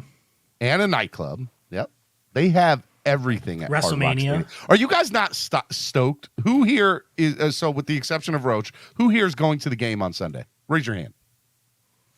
Are you guys not stoked? Is it not going to be Obviously, awesome? I'm I still just want to stoked. get out of my car and smell the tailgate and the grills and the ice cold beer. I'll be there at 9 a.m. with Nothing the better. beers. Yes, sir. There's really nothing better. A little Vasasaur. Little Vasasaur. Hey, so real quick, let me just throw that out there again. Brand new sponsor of the show, Vasasaur. New sponsor, Oh, official man. beer of the Miami fans' #1 morning show, CLOCKBLOCKERS. It is awesome. Make sure I'll be you drinking. guys get the new blonde ale, born and raised the Dolphins beer, a beer created for the fans, by the fans. And this is a network by a fan for the fan. Like, is there not a more perfect match, Nando? Right. Is there not a more perfect match? Dude, I'm craving a beer. I Nando, do you have one in didn't your fridge? drink one because I don't have a Vasasaur in my fridge. We're I'm gonna have get you. one. We're gonna get you some Vasasaur. Don't you worry about it. Can you get them to Official send some to beer of Jacksonville? CLOCKBLOCKERS. Can they do that? We need some in Official Jacksonville. beer of CLOCKBLOCKERS. I'm actually trying to get them to send some stuff your way, Roach. I can drink that at 9 in the a.m. background. It's gonna be. I know you do. Tuesday mornings with Vasasaur and Nando talk. It's gonna be awesome. Tuesdays and Nando will Sundays. be on his ass by freaking 10:30. Oh, 10:30. You'll have to time me out a couple times in a row, man. You'll have to kick me out for a good bit at 10:30. Hey, Come just back at wanna, 11:30. Why I have you guys up here? Just want to remind you guys. Friday we are doing a live show from Dirty Sportswear. In Oakland Park. I believe Nando, you're going to be there, right? Yes, sir. Nando's going to be there. Nicky, I don't know if you're going to be able to make it, but I would love for you to make it. We're doing a live show from 9 a.m. to noon at Dirty Sportswear in Oakland Park this Friday. Honestly, I put a live thing on Facebook. It looks like there's going to be like 10 or 15 people to show up. To me, that's awesome. I don't care if it's 10 or 15. It's going to be good times, guys. Nicky, I don't know if can you make it this Friday? I can't make I didn't that. think you could. All right. But Sorry. Nando's gonna be there and Solo D's gonna be there. And I think Batman and MCJB are coming. And a few other people I think are coming. It's gonna be good times. Air Carrier's flying in. He's coming straight from the airport and coming in. It's gonna be awesome Friday. I It'll be know. a fun time. I know. We just played Jacksonville, but when would be the next time we would meet them again? Like that, The we would. Dolphins in That you, Jacksonville? yeah, that Miami would come here to Jacksonville. I don't know. 'Cause that's- Gotta wait another 3 years. You gotta wait another couple least. of Because years. that now we could do the Jacksonville takeover. With you, I know. Could be big. Could be big. And then this Sunday, just to let you all know, the live Tail Greeter pregame show hosted by yours truly, Stephen D. If you want to have food and beverage at the tailgate, go to the Tailgreeter app, download the app to get your tickets, purchase your tickets there. But we're going to be live from 10 a.m. to noon this Sunday for the pregame show, live at the tailgate. It's going to be awesome, the Tailgreeter pregame show. And I believe you gentlemen are at least going to stop by for like 5 minutes and say hello and get on and talk, right, Nicky? Nando? Yeah, where are you at? East 32? East 32, baby. Dang. Yeah, I'll pull up. I'll pull up. It's going to be awesome. It's going to be a good time. So this week is going to be crazy content. I got Tamarasan on Thursday. I got the live show at Dirty Sportswear on Friday. We got the pregame show down at the Hard Rock on Sunday. Where else are you getting this kind of content? Miami Sports. You run a pregame show at the Hard Rock? Yes, at the Hard Rock. That's pretty It's going to sick. be awesome at East 32. How do you set that up? That's got to be a nightmare. It's not. We wait till you see the setup, my guy. Okay. It is legit. It's awesome. We have East 32 Dolphins tailgate's a big setup, right? And I tailgate at East 23, so I know exactly where you're at. yeah. So we have a big setup at East 32, and then I have a table, and I have my camera, and I have my computer and laptop. I just put two and two together. Is the number where your spot is? Is that why it's called that? Yes. I had no idea. Now here's the funny part. Okay, it's not even East 32 anymore. It originally was East 32. Now it's East 22. Right. East 22 is actually the name of it now. Oh, that's like the actual location. Yeah, But it used to be it's East a different 32. dimension. Yes. Well, they changed it all once they built those yellow lots, so Yep. everything got switched. Everything got switched. Yep. So we didn't change the name. We're still called East 32, but But you're really at East 22. Yep. Because there is no Gotcha. East 32 anymore. Right, it's gone.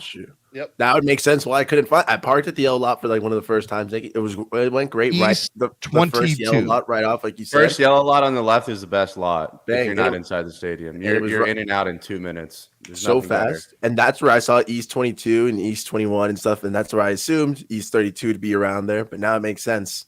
East 32 is Aldo, now I East see 22. you in the chat, Aldo. We're trying to Right. get some subs Friday morning. Hit me up, man. We want to get some Hangry Owls subs Friday morning at Dirty Sportswear. If you can So- swing it. sub. Are you going to get a spread kindness sub? A spread kindness sub. You got to get video of you eating it so we can. all day. All right. Let's talk about the game, man. So Friday, this weekend coming up. I said Friday, Sunday, week 1. Patriots come here. First of all, what do you guys think about the Patriots practicing here all week? Is that not crazy? Dude, I thought that was the biggest joke of They're all so time. afraid. I thought that was hilarious. So here's the thing. I don't know if Nando's lived down south his whole life. I've lived in South Florida my entire life. 23 I've years. been here for 23 years. Dude, you never get used to the heat. Like, you walk outside, it is still hot. You sit there, you melt. And if you want to get in football shape, it takes longer than 1 week. So you could practice at FAU, you could practice at FIU all you want. But then when you're sitting there on the sideline, by the way, when you're on the away side at the Hard Rock Stadium, I won't even go to the game. If I'm not sitting on the home side or in the shade, I will not go to the game, especially early in September. They're going to sit there and get melted. I don't like them getting there a week early does not change anything. I just think it shows how scared they are to come in and play the Miami Dolphins, that they think that practicing at FAU or FIU, wherever the hell they are, is going to help they were at them West win Palm this Beach game. University or whatever it is. I think that's. I don't where even they're know at. if that's a school, but yeah. So who are their wide receivers? We got Devontae Parker, Parker's the only kid used to the heat. Besides that, and no Yeah, one but- has any idea. but is he really? He's always hurt. That's what I'm saying. Used to the heat. It takes a special breed. Like exactly, Nicky. Like He used to sit on the bench in the heat. 23 he's used years, 23 years down here, like 24 years down here, and it's still like you go outside, it's a whole other world right now. From the AC to the outside, that heat's a different beast. You don't get used to that in a couple of days. It's not like the altitude where, and even then, you're not really getting used to it, but you can get get a little used to it in a couple of days. The heat it's just different, man. Like even like I lived here my entire life, 22 years, and then when I went to college for 1 year and I came back. And you just notice that difference of heat from upstate New York to down here. It's Bro, you walk lose outside of the resistance. airport and you feel it. So I'm saying, you're like, oh, I'm back, in Miami. You just feel the warm, musky air. Like dude, you notice it instantly. There's like no other place. Them being there for a week just tells me that they're petrified. I feel like I was telling Daniel this morning. So when I come off of the airport, when I get out of the airport, or when I'm walking to go to my Uber or whatever, actually rent a car because I'm getting a rent a car. The heat it smacks you. It's not even. It smacks you, dude. It straight up smacks you. You're coming out in the airport. It's in the shade still. It's been in the shade all day. That heat is still present. It's just right. You can't get used to that in a couple of days. It just doesn't make sense. The fact that he's never made that move and he's just deciding to now, scared move by Bill. Scared. You want me to run down the Patriots depth chart for y'all? Yeah, go ahead.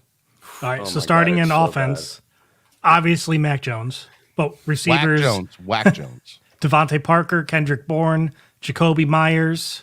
Who? Who? Nelson Aguilar and Matthew Slater. You don't want their offensive line, do you? I do. I want you to read the whole depth chart, and then I want you to say it again. Tight end Hunter Henry. I did this yesterday on my show. I'll let Roach finish. Go ahead, Roach. And Juno Smith. Running backs Damian Harrison, Richmond Stevenson, Ty Montgomery, and Pierre Montgomery. Yeah, Pierre Strong Jr. That's the offense. Go ahead, read their defense. All right, defense. Defensive end is Wise Jr. Who is that? DeMarcus Mitchell. Nose tackle Guy Lawrence. Robert Sam. Defensive tackle Christian Barmore. Oh wow, really? Judon's good. I'll give them Judon. Judon's a dog. I just saw Gottschall. Patriot fans are only adopting. Yeah, Matthew Judon, linebacker. That was pretty good, Von. Jawan Bentley, Raekwon McMillan. Raekwon McMillan is in New England. Yeah. What? I did not know this. Jonathan Jones, safeties, Adrian Phillips, Kyle Duggar, full safety, Devin McCourty, Jabril Peppers. Peppers. Yeah. Bill likes former first round. You're right, corner. Do you guys see Jalen what I'm Mills saying? And now? Jack Jones. I don't see. Do you guys see Judon. what I'm saying though? I expect to win this game. Like there is no reason for our roster to lose to that team week 1 at home, and if we do, we suck. Period. I won't do another show. I won't come on here again. This will be my first and last Tuesday. I'll be gone, bro. If we lose this game, we suck and we're frauds. Bro, there ain't no way we're gonna lose it because if it's that bad, they're gonna bring in Skyler, bro, and he's just gonna. Let me add something. Us winning this game does not change my expectations for this team. I expect to win this game.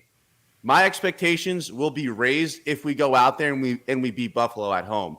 Then we're doing something I haven't seen before. But I expect to beat the New England Patriots. We beat them the last 3 times. This is the best roster we've ever had. That Patriots roster sucks. Probably the worst. And Tues never lost to Bill, right? Tues never lost to Bill, and now he has the best supporting cast he's ever had. There is no excuse. There's no exception. I don't care that we beat them last year and went 1-7. You do not lose this game. I expect to win. This team is built to win. The Patriots, I view them as a crappy team. I view us as a playoff contender. We go out there and we win week 1 at home when everything is stacked in our favor. There's no excuses. You're 100%, no excuses. man. I don't care that Byron's not playing. No excuses. Because I think if we lose this game, they didn't beat us. I think the only ways we lose it is if we cost the game for ourselves. Look at Keon 100%. Crossan. What do you do? Keon Crossan on social media put a picture of the SB Nation Patriots travel to Miami. He said, LOL, that won't help. Dude, yeah. Smokes 10,000%, man. That's great. Shout out to Marino's GOAT for tagging me in that tweet. We have the weather advantage. We have the roster advantage by far. The expectation is to win. We can't lose. We were talking about this last week. Good teams beat bad teams. The Dolphins used to have this penchant for playing down to their level. We have to show that we can beat these bad teams because, yes, the Patriots are a bad team this year. They're going to be fighting with the Jets for 3rd and 4th place. We're going to be trying to fight for a playoff spot. You see these ESPN guys saying they're predicting the Patriots to win the division, some of them. That's insanity. I'm just there's no way because they did a panel and everyone took the Dolphins to beat the Patriots week 1. That scares me. What show was that? What? It was NFL, so maybe ESPN is picking the Patriots to win the East. And if they are, good for them. Like, keep smoking crack. It was one of the morning shows I was watching. So I was having the conversation with Daniel. I truly think that the national media still gives respect to the Patriots because of what they've done the last 20 years. But Belichick has a losing record without Tom Brady. If Belichick, those are that man's facts, by the desperate way. right now, bro. Those are facts. He's playing poker right now, realize like too. hardcore. If it was not Brady, if it was not Belichick being the head coach of that football team, everybody and their brother would have the Patriots finishing probably below the Jets. Yeah, 100%. But you don't think Belichick's he's going all in this year? With what? No, what is he going all in with? What they went all in with Devontae Parker. I'm saying his decisions are so off board of what he normally does. He has no other moves, he's senile. Yeah, but what I'm saying is he's trying to show Brady, I don't need all these fancy players. I don't need any of it. I think that's how cocky he is, I think. So I think he's going to do that, and then he's going to fall on his face is what I think is going to happen. But I think he's trying to prove how smart he is, and he's just a cocky guy. Who's the backup quarterback in New England? Zappe. He's pretty nice. I'm not gonna lie. He balled in preseason. Zappe like and Hoyer over there, but no one's calling him quarterback 1. And Hoyer, Brian Hoyer. Mac Jones went to the Pro Bowl because their fan base isn't as delusional as ours, huh? Well, their fan base has 6 Super Bowls. We haven't won a playoff game in 22 years. So okay, all right, fair enough. But that hurt to just hear, but fair enough. It hurts, but like it's the truth. Gut check, really, real quick. Gut check, real quick. Oh my God, are you drinking water? I've never seen you drink water. Yeah, that's crazy. It's not even a seltzer, nothing. I've never seen you drink water, Nando. Nando's going through it. He's having withdrawals. Hey, I do have the you need 12-pack right over here, but I got told we have a beer sponsor, so out of respect, I said, you know what? Let me get the right beer. Facts. And until then, shout out for Hills, baby. I'm just picturing you carrying your beer case into the room, and then you see him talk about the sponsor. You just dropped it. I was like, oh, bro, it's like right here. That was the old Dolphin sponsor. You guys remember how many Landshark? Is that Landshark? Landshark. You can drink Landshark for the day until we get you some Visa. You can drink Landshark. It's pretty warm right now. You guys are pressuring Nando. He doesn't want to drink. He's tired of being drunk. Do you have a funnel? Do you have a beer funnel? Bro, you see, look at this peer pressure on the show. I'm like a little wind-up toy right now. Do you have let me ask you. So we have this thing at East 32 called the Dizzy Bat. And so basically it's a plastic bat that's cut, right? And we pour it full of beer. And you have to spin around. You have to spin around how many times? Then you have to chug the beer out of the bat, and then you have to swing hitting the beer can. No, I'll chug it out of my beer can. I won't chug it out of the bat. Like I'll spin around, chug my beer, and then I'll. Yeah, you don't know where your mouth has been, Steven. I'll do a couple funnels, but dude, like that, you're just asking to throw up. I've done it. It did not throw up. I would pay money to see you do that. How much? Because I could do that right now. I am the greatest boot and rallier. I will pay you. Oh wait, Stephen D, maybe you could help because I'm trying to do like tailgate content. So I feel like if I went to East 22, I'd have tons of people that I could like interview and ask funny questions, and then I'm sure I'll see you doing 360s around a bat and chugging beer. So, do you go through tables there? Do you guys? Does anybody go through tables? No, I'll jump through a table. Mafia. I'll jump through a table. I grew up watching people go through tables. It's kind of stupidest stuff in the world. I didn't do it. I want to go to the game in Buffalo, and I want to jump through a table. Dude, I've been through so many Bills games. I'll do it in Buffalo. I wouldn't do it down here. The table. That's what. Yeah, they are psychos. They are psychos. My dad. Oh man, I feel like they'd amp me up though. Like he used to take me. He used to take me to the Bills game in the dead of winter, and I'm like a little 10-year-old kid just freezing. I don't even like the Bills. I don't like the Bears, but I'm watching the stupid game, and I'm just sitting there with my Dolphin gear underneath my jacket, freezing, miserable the whole time. Your dad definitely did not love you at all. I'm just helping you up out there. Always trying to buy me Bills stuff my whole life. It's so bad.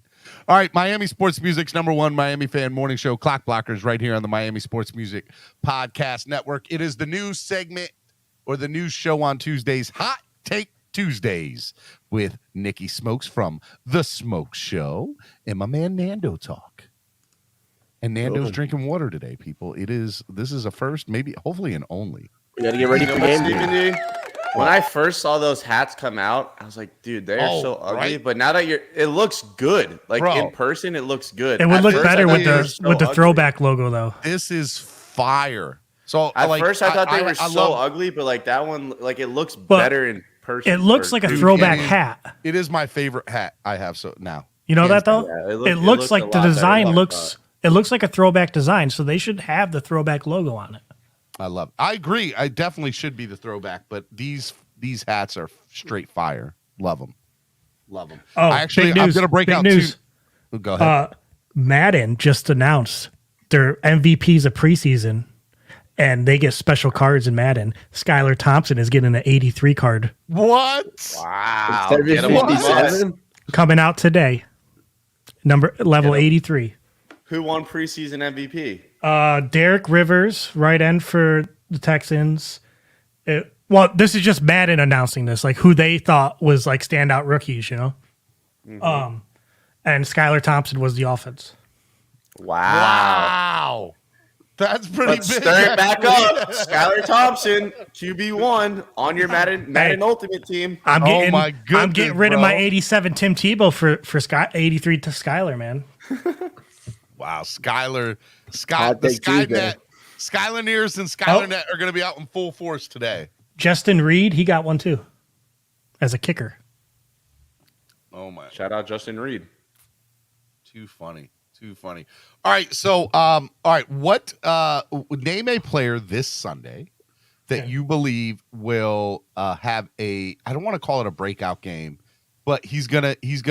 We're going to be talking about him come Monday. Like, wow, this guy really did it. On the Dolphins roster, who's a guy that we're not thinking about that you think's going to surprise or at least the cooler talk come Monday, people will be talking about him. No, but Jalen Phillips has 5 sacks.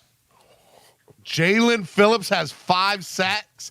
That's why this is called Hot Take Tuesdays, because that's a hot take, my guy. That's my hot take. We need to get a sound effect. That's my hot take. 5 sacks, Jalen Phillips. Realistically, I think he gets 2, though. I think he gets 2. Okay. Realistically, I think he gets 2. Your statement, my guy. Stand behind that. Hot take. He gets 5. Like his floor. If he doesn't have 2 sacks, he had a shitty game. That's real. That's a real. That Pat the line is not it. Okay.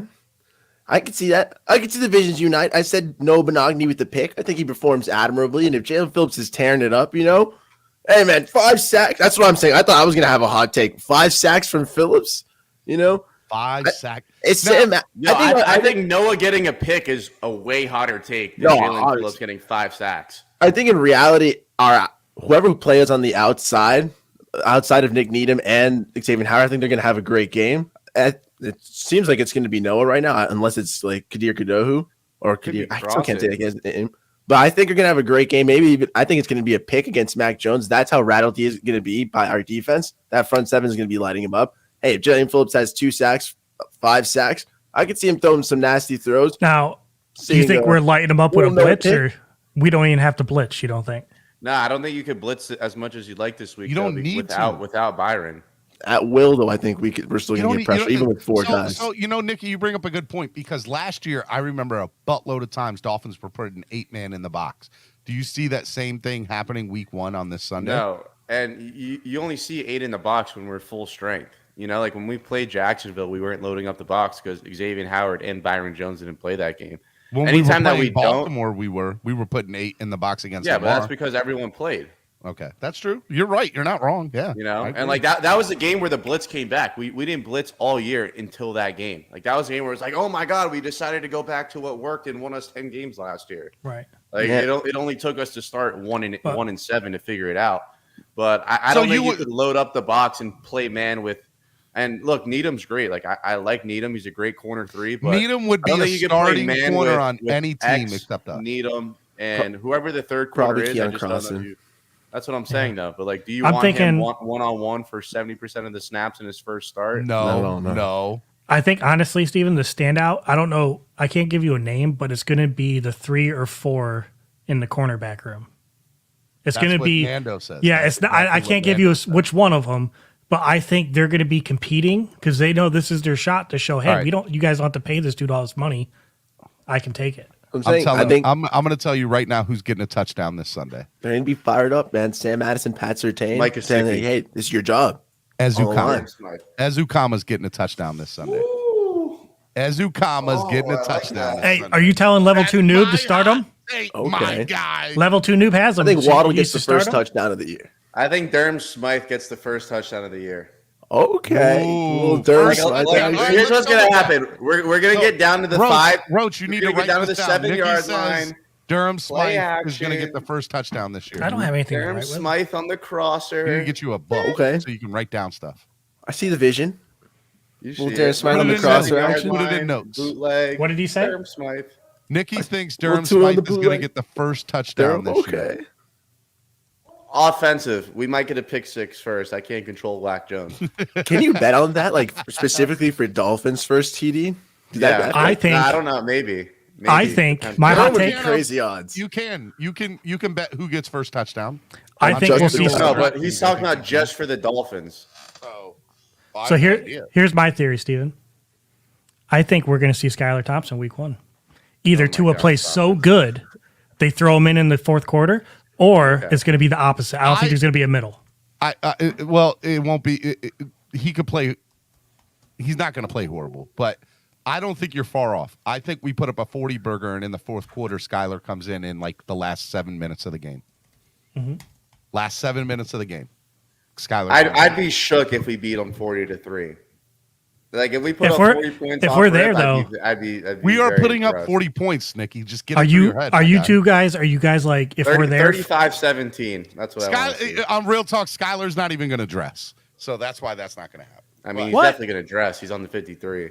But no, only 48. Only 48 dress. Really? Yeah.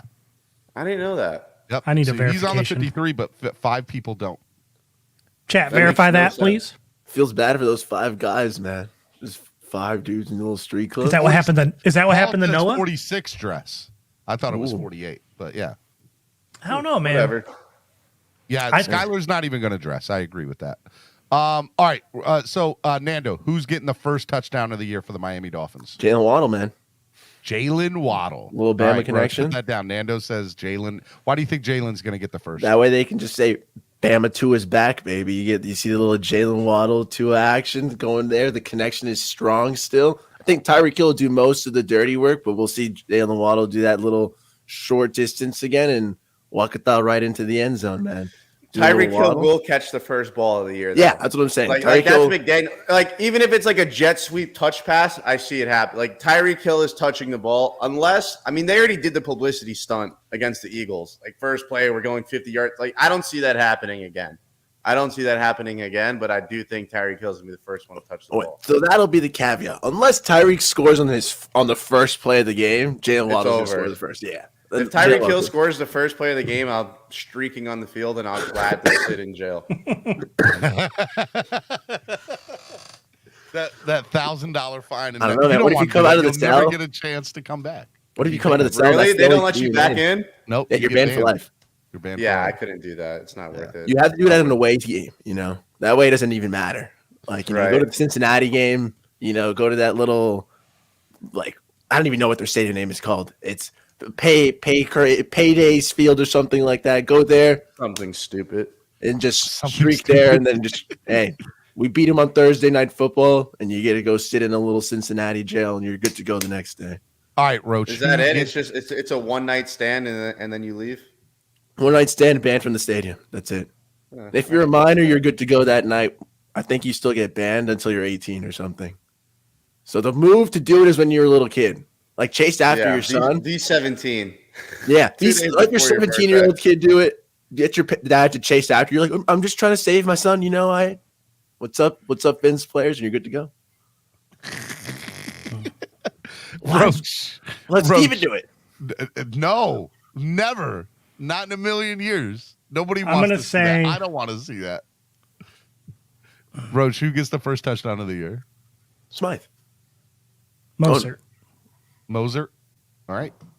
That's not a bad pick either. Receiving. Coming out It's of the going to be a backfield. receiving touchdown. Yeah, I if it is, I think that And would if be the case. if they get the ball first, I think our defense will get a pick 6 or fumble 6 or safety. Does that count? Yeah. First touchdown of the year for me Sam is McWeavon. Oh, don't do it, my guy. We already know who you're You gonna thought he was say. going to get cut, John. Stephen D. I already wrote yours tripping. down, Steven. That's how I was. confident You I thought he was am. going to get cut. Yeah, By you the gotta way, turn I in the think I'm jersey. going to wear my Sammy Guavon jersey week 1 because last year I wore it and he had the touchdown at the end of the game. And I think I'm going to wear my Sammy Guavon jersey week 1. Just letting y'all know. And if he has a big game and I'm wearing his jersey, son, you ain't going to be able to shut me up come next day. No, sir. You're definitely the No, only sir. one that has his jersey on in the stadium. Don't. That's fine. I'm You one and of his a kind. family. That's the best part. I'm gonna be like, is this a in-law? Is Hey. this Maybe a... like, is this like a Hey, custom made? I bet you all see some Skylar's jerseys out there, man. I saw Yeah. a Skylar T-shirt at the preseason game. Did you really? Yeah. Yeah, I took a picture of it. All right. Hold on. Let me give my first touchdown. So, if I'm Wait. offense-wise- I think you're going to say Easy E. That's what I think you're going to say. All right, so let's go around the room. I have it in my mind who I'm going to pick. Who do you think I'm going to pick? Roach? Eric Ezukama. Yep. All right, Nicky? Same thing. Nando? Who do you Dude, think I'm Sam going to McWeavon, baby. Tyreek Hill Do gets you- the first touchdown of the year. I could have think swore you Tyreek- already said that you No, thought Tyreek- Ezukama was going to score Ezukama's scoring a first. That's why I said touchdown. that. No, I He said, did say it when he started said it. scoring I a said touchdown. Ezukama's going to score a touchdown. As far as the first touchdown of the year, I think it's going to Tyreek. It's too Cinderella for me. Like I feel like that's what we're all expecting, and then we're gonna get the Durham Smythe, Hey, the last guy you Steven, expect to give catch me- the pass. please do not Give hope that me- Tua goes deep on the first play of the game. Please. I'm not saying Because that. I hope. think that- I But hope. I would Why love not? it. I'm I scared would for him, man. love That would happen. I'm scared for bro. Dude, I tell you, I promise you right now, Just throw guys, it within your range. if That's all I'm on saying. the very first play of the game, they pull out that crap that they did on Philly, and it, bro, Works. don't come on now. That stadium will be wound up. Yeah. Wound Hey, I'm all with it. But I just Color, want can him. see Cedric. I don't want him to try to reach for a throw he knows that he can't reach. He You know what I'm can't- saying? Oh my God! I'm not saying do he it. can't. I didn't even put a yardage on that, so you don't know what I'm talking about. You're just assuming I'm saying he can't throw far. I mean, that throw was pretty mid. So And that wasn't even his best throw. He even admits that. I agree. yeah, so why are you gonna upset that? imagine what he does on his It best was not throw. a good throw. But Imagine like, what he could does make a on better his throw. best- Like, Did I you have see- confidence in him to make the better throw. Did you see Kurt Warner talking about that? I think Dougley showed it. Did you And see people- someone try to deflect They said what that Kurt Warner don't. said? They said they don't. He doesn't know what he's talking about. He's an old quarterback, and they changed the throwing motion, and he's not up Dumbest to thing I've date. ever heard. That was the dumbest thing I know. I ever saw on Twitter. Like Kurt's there's the certain man. things that you read, and it's like, do I channel my energy and absolutely destroy this guy, or do I just keep scrolling and let him look like an idiot? Right. And that was one where I just kept scrolling. No, Because there is nothing you could say to that. There's no hope for Like- that. I mean, In Kurt his Warner's mind, one of he the best throwers in the genuinely history of believes the NFL. I get He's it. a Hall of Fame quarterback. But Steven, my whole point There's no is, hope for them, Smoke. I think Omar's Kurt missing can't it. agree. Is- Kurt can't convince him. Like, If Tua can make a 60-yard throw, great. Don't try to make a 65 then. You know what I mean? If you can throw a 50, don't try to throw a 60. Like don't. Back to the point of the conversation. If Tua on the very first play, they throw a bomb, It'd be the greatest thing. it would be If the it's greatest completed. thing ever. We would all cry. I Oh would my sit there and God. say, I'd be happy. I'd be probably jumping up and would. down. I But while probably that would. ball's in the air, And I'll be then- like, "Oh and then on the- God!" and then on the Tell and me then you guys won't have that feeling. All right, so let's picture this. What is your dream open? My dream open is we get a kickoff, right? I'm not even going to say we're going to run it back. Okay? We get the ball at the 20, 25, whatever, right? And the very first play to us goes back, boom, bomb, downfield, touchdown, Tyreek, first play of the game, right? Then we kick off, they get the ball, no return, right? 20.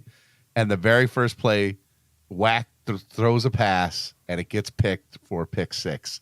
that would be like the most ideal way. Like, we're going to the Super Bowl. Like, that's when you'll get the homer out of me. Like, I would be like, nobody's That's what we're stopping gonna us say. this year. It's the Nobody's Patriots. stopping us this year. I'll lose my voice. Like I won't be able to come on the show Now, Monday. if I we won't do that- have Hammered anything. Smoke would say we're going to the Super Bowl if that happened, and then I'd sober up, and then I'd go back to my original. I know. take I and would. say we I have would to beat Buffalo. 100% say Super Bowl, and then be like, Now, okay, all right. if let's we come did back that down against to earth. Buffalo- Let's come back down to earth. Trucker Sean says by Noah Igbenogany of all people. Yeah, that's too fake. Come on, bro. Like, That's what I'm saying. If Noah Benogany gets that little pick, takes it to the house, he's got the talent. He's got the athleticism, bro. Well, He what's was a wrong It with just Turn, changes his bro. career around. It just changes his career around. He comes top 5. dude. He has a baller game, 2 more pass deflections throughout the game, 3 We gotta tackles. stop. We're talking about Noah being top 5. We need to Sam stop. Madison and Patrick Tango. I just saw it the entire summer in Bring this it down kid. to earth here, You know, Nicky. we were just shaving off the little edges, you know, and every single marble stone, there is a beautiful sculpture, and that is Noah Benogany right there. You chip away the pieces, and Sam Madison and Pat Surtain did it. The stadium would actually explode. I think Nando has a better chance at being sober than Noah ever has at being a top 5 corner in the NFL. That's 100% chance. You have a better chance of me not drinking on Sundays, not drinking throughout the week, than Noah Benogany being the next top 5 corner in the NFL. Flipside That's Fishton says we cool take sounded, Tuesdays. sounded like a lot of mental masturbation. Look here, man. It is okay to dream, all right, and it's okay to visualize what we want to see. There's nothing wrong with this. Nothing. Right. But what we Here's want, my dream drive. I want to see him just take more chances, man. You know what I mean? Like I But think didn't we you just will. say you'd be shaking in your boots if Tua was throwing deep? yeah, but that's not what I'm saying. Like I'm saying, if he knows his limit, don't do it. But like he could fit it in the windows. He has this amazing accuracy. So just because a guy's NFL covered doesn't mean he's not open. Gotcha. That's where I'm. All right. So, Nicky, what were you about to say? You said you were about to say your dream. All right, so my dream drive is a little bit different. Kickoff, touchback, beautiful. First play, handoff, 25 yards, Raheem Mostert. Thank you very much. Next play, 25 yards, Tyreek Hill. Thank you very much. Next play, 25 yards, Jalen Waddle. Thank you very much.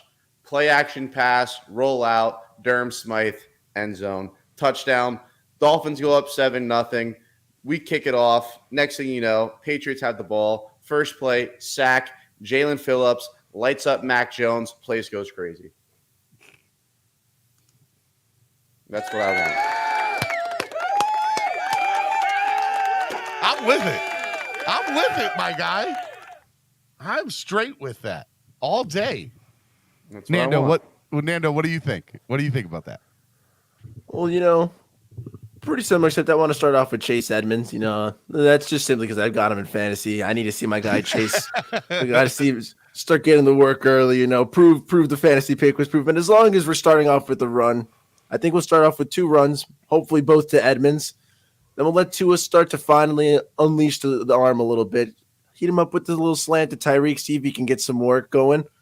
Then we'll work in the tight end, Mike Gesicki, Jalen Waddle, Bangarang. Hopefully we're in the end zone by then. Real quick, Nando and Nicky, you both think Gesicki's going to get work in that first opening drive. Oh, he's got to. Yeah. Yeah. He's a Okay. starter.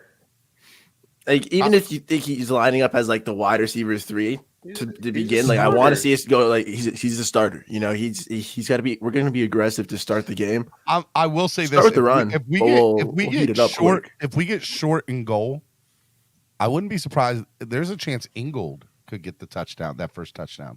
Alec, that's a sleeper pick right there. That's a sleeper. Like if we get short and goal, Ingold with the first touchdown is not out of the realm of possibility. I like that. First and goal, Alec Ingold, Miami Dolphins, touchdown. Dun, dun, dun, dun, dun, dun, Miami. Miami has it all. I agree. I wish we could play that theme song. I love that song. It is the greatest. Why song can't ever. you? What, did you get I don't think copyrighted we'll or get something? flagged for that. We could You play don't, you don't think the Dolphins don't own the rights to it? I mean, if we get flagged Dude, for that, that's the ridiculous. people that play it on YouTube, I mean, it's not the Dolphins that have that song on YouTube. Some random dude. Have you seen it? No. Well, Like if you type in Miami Dolphins fight song on YouTube, it's not like it's not even the Dolphins content. Yeah. I got it on Spotify. What a legend you made that, honestly. I know. You know, we stole that. What? It's originally the Houston Oilers song, and we just made it Miami Dolphins. Yeah, It someone ain't told me so, that, and bro. I was heartbroken, and I looked it up. And you started to start Now- breaking all our hearts as well, You mean man? the Houston Oilers? That's what I said. Yeah, Oh, Oilers. Houston Okay. Oilers. It says Houston has the Oilers. Like, it was their song first, and we took it. Houston. Well, has we the made it better, Oilers. so it doesn't matter. You're not going to Yeah. ruin that song for me, Nicky. Don't. Why would you say? Dude, they that? got ruined for I me. can't unhear that now. Dude, you're like It's the first. sad. You're like the Yeah, first you kid should, who. you should play it. You should play it. Like, it's crazy. Roach, play it. There's no way you're getting flagged for it. That's crazy, man. Yeah, play You got to hear it. the stolen if song. We it's can for steal 3 it back, seconds. man. Even if it's for 3 seconds. You looking it up, Steven? That's No. wild to me. I'm looking to see. I guess level 2 noob is boycotting me now. That's old, I thought. I didn't know. I love level 2 news. That was like a month ago. Man. If my comment on it says sure, then that's like a month old. That's so funny. Unless it's a new boycott. Yeah. I don't know. We'll have to. I don't know. It's still gonna be awesome. But what was All the right. original question? Who do you? First drive. yeah, first drive. First What drive. is your dream drive? Oh. I think we're gonna start with running, like Nando said. And I think we're gonna see a lot of Gesicki up the middle. I'll play and it then- for you later. Go ahead, Roach. And then maybe I think Tyreek will get a couple targets, but I think Waddle, if it's a throwing touchdown, I think it'll be Waddle going in. Or Mossert. Is this Houston's? No. Always in control. And when you say the Oilers, you're talking Super Bowl. 'Cause No! we're the Don't turn it biggest off, Oilers. Nicky. Turn it off. Is that not the worst song you've ever heard? Nicky? What else is not ours? Is it even our logo? No. Dude, it's so bad. you're like the first You kid who complete- discovers Santa's not real, and you just like screaming through the halls, like you don't know, and you don't know. Santa's Why not would you real. do The that? Dolphins You're a steal monster, songs. Nicky. Oh my god, You're my a God. monster. it's fourth grade Nicky. all over again, man. Is it even football?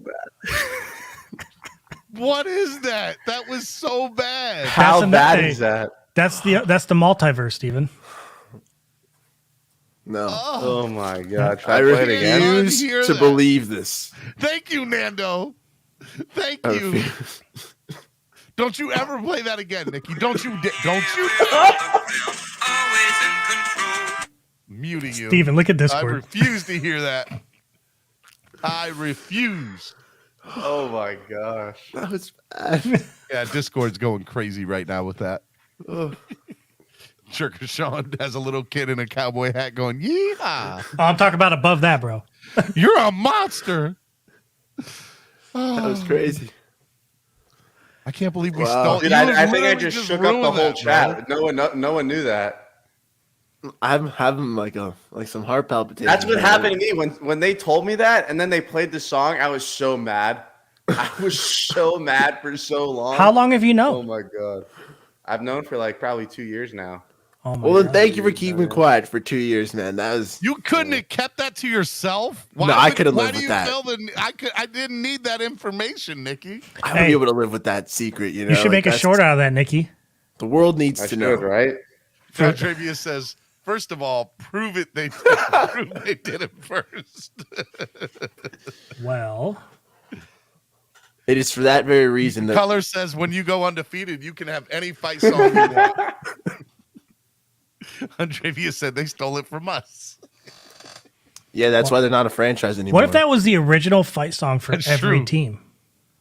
Back then, like they just had a generic song, they just filled in your I'm team name. so That would be sad right even now. worse. I would I'm rather so we had stole sad. directly from Houston than just to know that we're the only ones who kept a generic fight song and everyone else moved on and we just still have They it. update- and then when we updated it, we brought in T-Pain for the remix. And Yeah, and that's like That one was hilarious, bro. like, come on. You have Solo D. You couldn't have brought Solo D in for the remix. You brought in a guy who's not even a real Dolphins fan, a guy who wore, like, I'm calling T-Pain out. I love T-Pain. He's got a great podcast, but yeah, he's not even a real Dolphins fan. Bringing somebody from the community. I would see more Darius straight up Rucker, Patriot stuff. Solo D or Darius Rucker, two Dolphins fans. By the way, top 3 people I want on this show: Ricky Williams, Darius Rucker's on there. I just watched his Run Ricky Run again the other day. Such a good Darius Rucker, week 1. Dolphins. Do you know that is probably the only player? Is that official? Is that locked in? No, but I would assume so. He goes to like games that should all already the be time. Announced. That should already be announced. Really? Yeah. Who's singing? Miami Dolphins. My interns are a little slow today. I'm sorry. Your interns are a little slow today. Anthem. National anthem. Ma, look this up. My brother had to go to school, so oh well. I don't know. I'll have to So figure it it out. looks I'll like ask he Daniel. originally wrote it for the Dolphins, but they didn't take it. So then he wrote it for Houston, and then he sold it to Houston and made more money off the Houston and became big in Houston. That Dolphins realtor says, "Yep, just check. Fins made it first." Dang. You're wrong, Nicky. You're Well, wrong. where's his facts? Put You're it up in the loud chat. And you're wrong, bro. Let me see it. Pull it up. You are trying to sell, bro. You sold us this pile of garbage. Made us have like the worst. It was hands down the worst moment on this morning show. Not a good way to start. The The crusher of dreams. Until he proves me different. Like what? I looked it up too. I just told you what happened.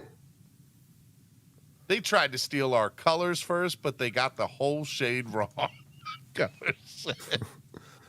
Hey, I like those powder blues, man. I would get a Warren Moon jersey. Those powder That'd be blues were so pretty nice. good when Earl Campbell. Little powder blue in the moon. Yeah, it was. So nice. Yep, Warren Moon. Yep. All right, Roach, hit the music. Let's hit the reset. A little bit more, just a little bit more. Nando, why don't you do the reset? You got to practice anyway for Monday. Miami Sports Music's You can't just put me on the spot like that. Yeah, shotgunning you and stuff. Miami Sports Music's #1 Miami fan morning show, CLOCKBLOCKERS, right here on Miami Sports Music Podcast Network. It is 2 past the hour. We got another hour here on the show. We're super excited that you're hanging out with us. It is Hot Take Tuesday with Nando Talk and Nicky Smokes from The Smoke Show. I got my #1 grade A, awesome, amazing producer, Joe Roach. I'm the only producer. The only producer. But you're grade A. You're certified. You're a boss. And I just am super excited that y'all are hanging out. Hit the like button if you haven't done so already. 146, 133 people in the room, only 86 likes. Come on, hit the like button. It's a great show this morning. We got some amazing, wonderful people watching the show, you all the fans. And I think you guys want to get up here and say hello to some of us. So what we're going to do now is we're going to open up the line and have you guys come in one at a time. You guys can talk about what you guys feel. You guys can ask us whatever you want to ask us. You can say whatever you want to do. But yeah, so let me go ahead and drop the link there. There you go. They want me to time you out, Nicky, for that horrible take that you were wrong. Yep. 1972, Hey, Lee Offman wrote that song. Yeah. And then went back Nicky. after its success and Loud sold it and wrong. to the Houston Oilers for more money than what he sold it to Miami for. You can time me out. I'll go to the gym. He's like, I don't care about Hot Take Tuesday. Antonio Brown, you just take off the jersey, piece it out. Boom. All right, real quick, guys, if you're not on Discord, go check out Discord. It is in the description below. Also, if you want to donate to the channel, help the channel grow. There's plenty of ways to help the channel, but if you're able to help, I don't care if it's $1, it goes such a long way into helping the channel grow. Yeah. And we're trying to do big things here this year. Like Friday, we're going to be at Dirty Sportswear. Want to remind you guys of that live Dirty Sportswear, 1018 Northeast 44th Court, Oakland Park, Florida. 9 a.m. live show, Dirty Sportswear. I'm going to be there. Nando Talk's going to be there. Bam. Are you going to be there? we hope that you're going to be there. It's going to be a lot of fun. And then I want to remind you guys on Sunday, the live tail greeter pregame show live from East 32 Dolphins tailgate outside of Hard Rock Stadium in the parking lot. It's going to be fun. If you want to have food and beverage at the tailgate, download the Tail Greeter app today to purchase your tickets. Okay.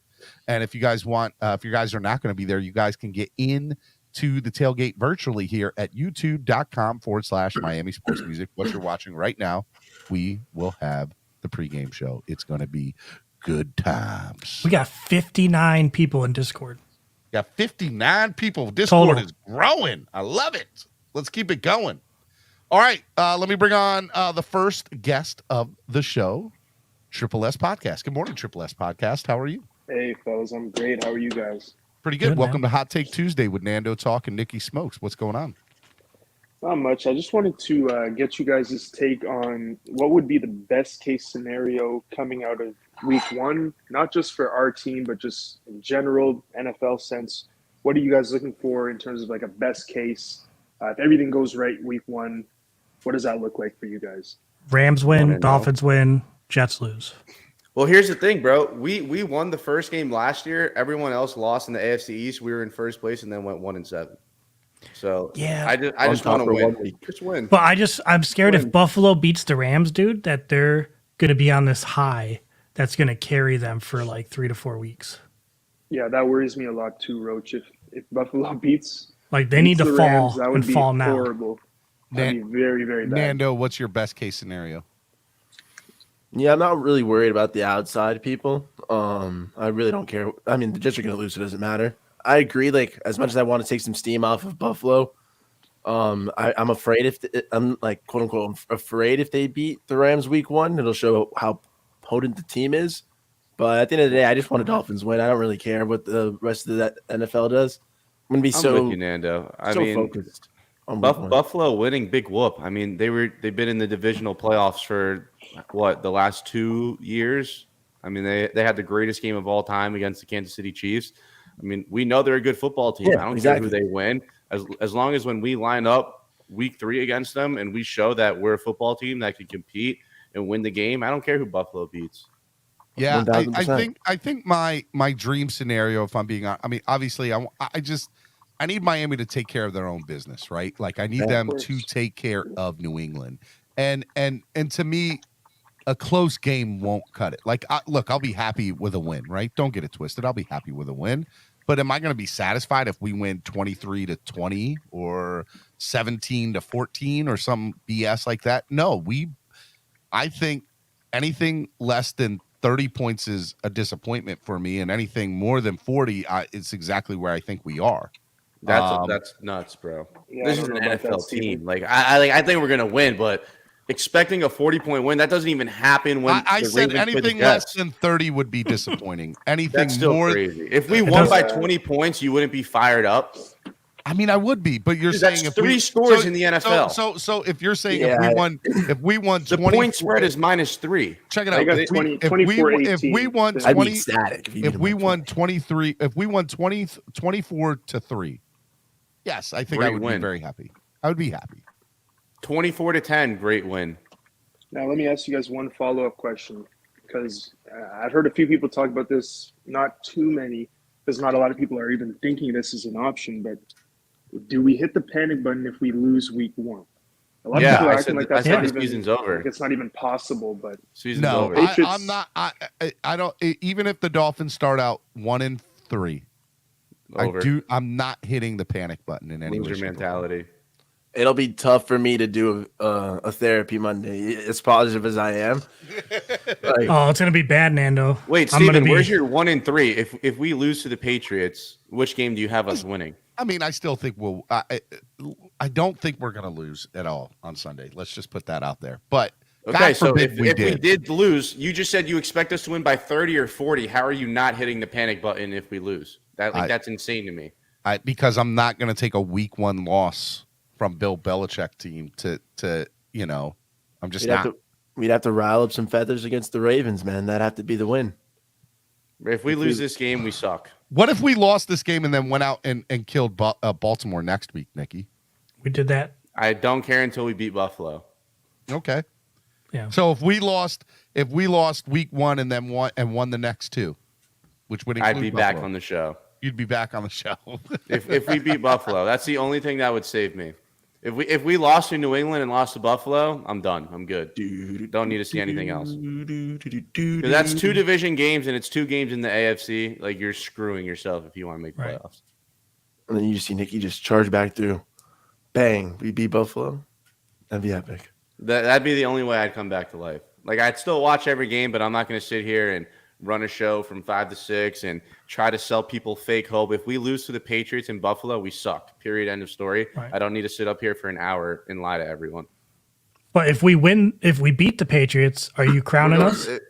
No, I'm I not. said that I'm like earlier. far away from that. I Like, expect us to beat the Patriots. I expect us to win that game. I will crown us if we go out there and we beat Buffalo. Then I'll be okay. We're really legit. If we go out there and beat the Patriots, I expect to win. And then Buffalo comes into our stadium and their fans take over and they beat us by double digits. We're the same old Dolphins. And Hey, real quick, just want to I'm let not people sold. Cap for life. You're in the chat. You're timing people out, but I have a feeling your phone is in your pocket because you're like literally timing everybody out. I don't think you're doing it on purpose. Cap for life. Stop timing people out. Get your phone out of your pocket. Yeah, I'm not hitting the panic button. My personal opinion. I do think that it will be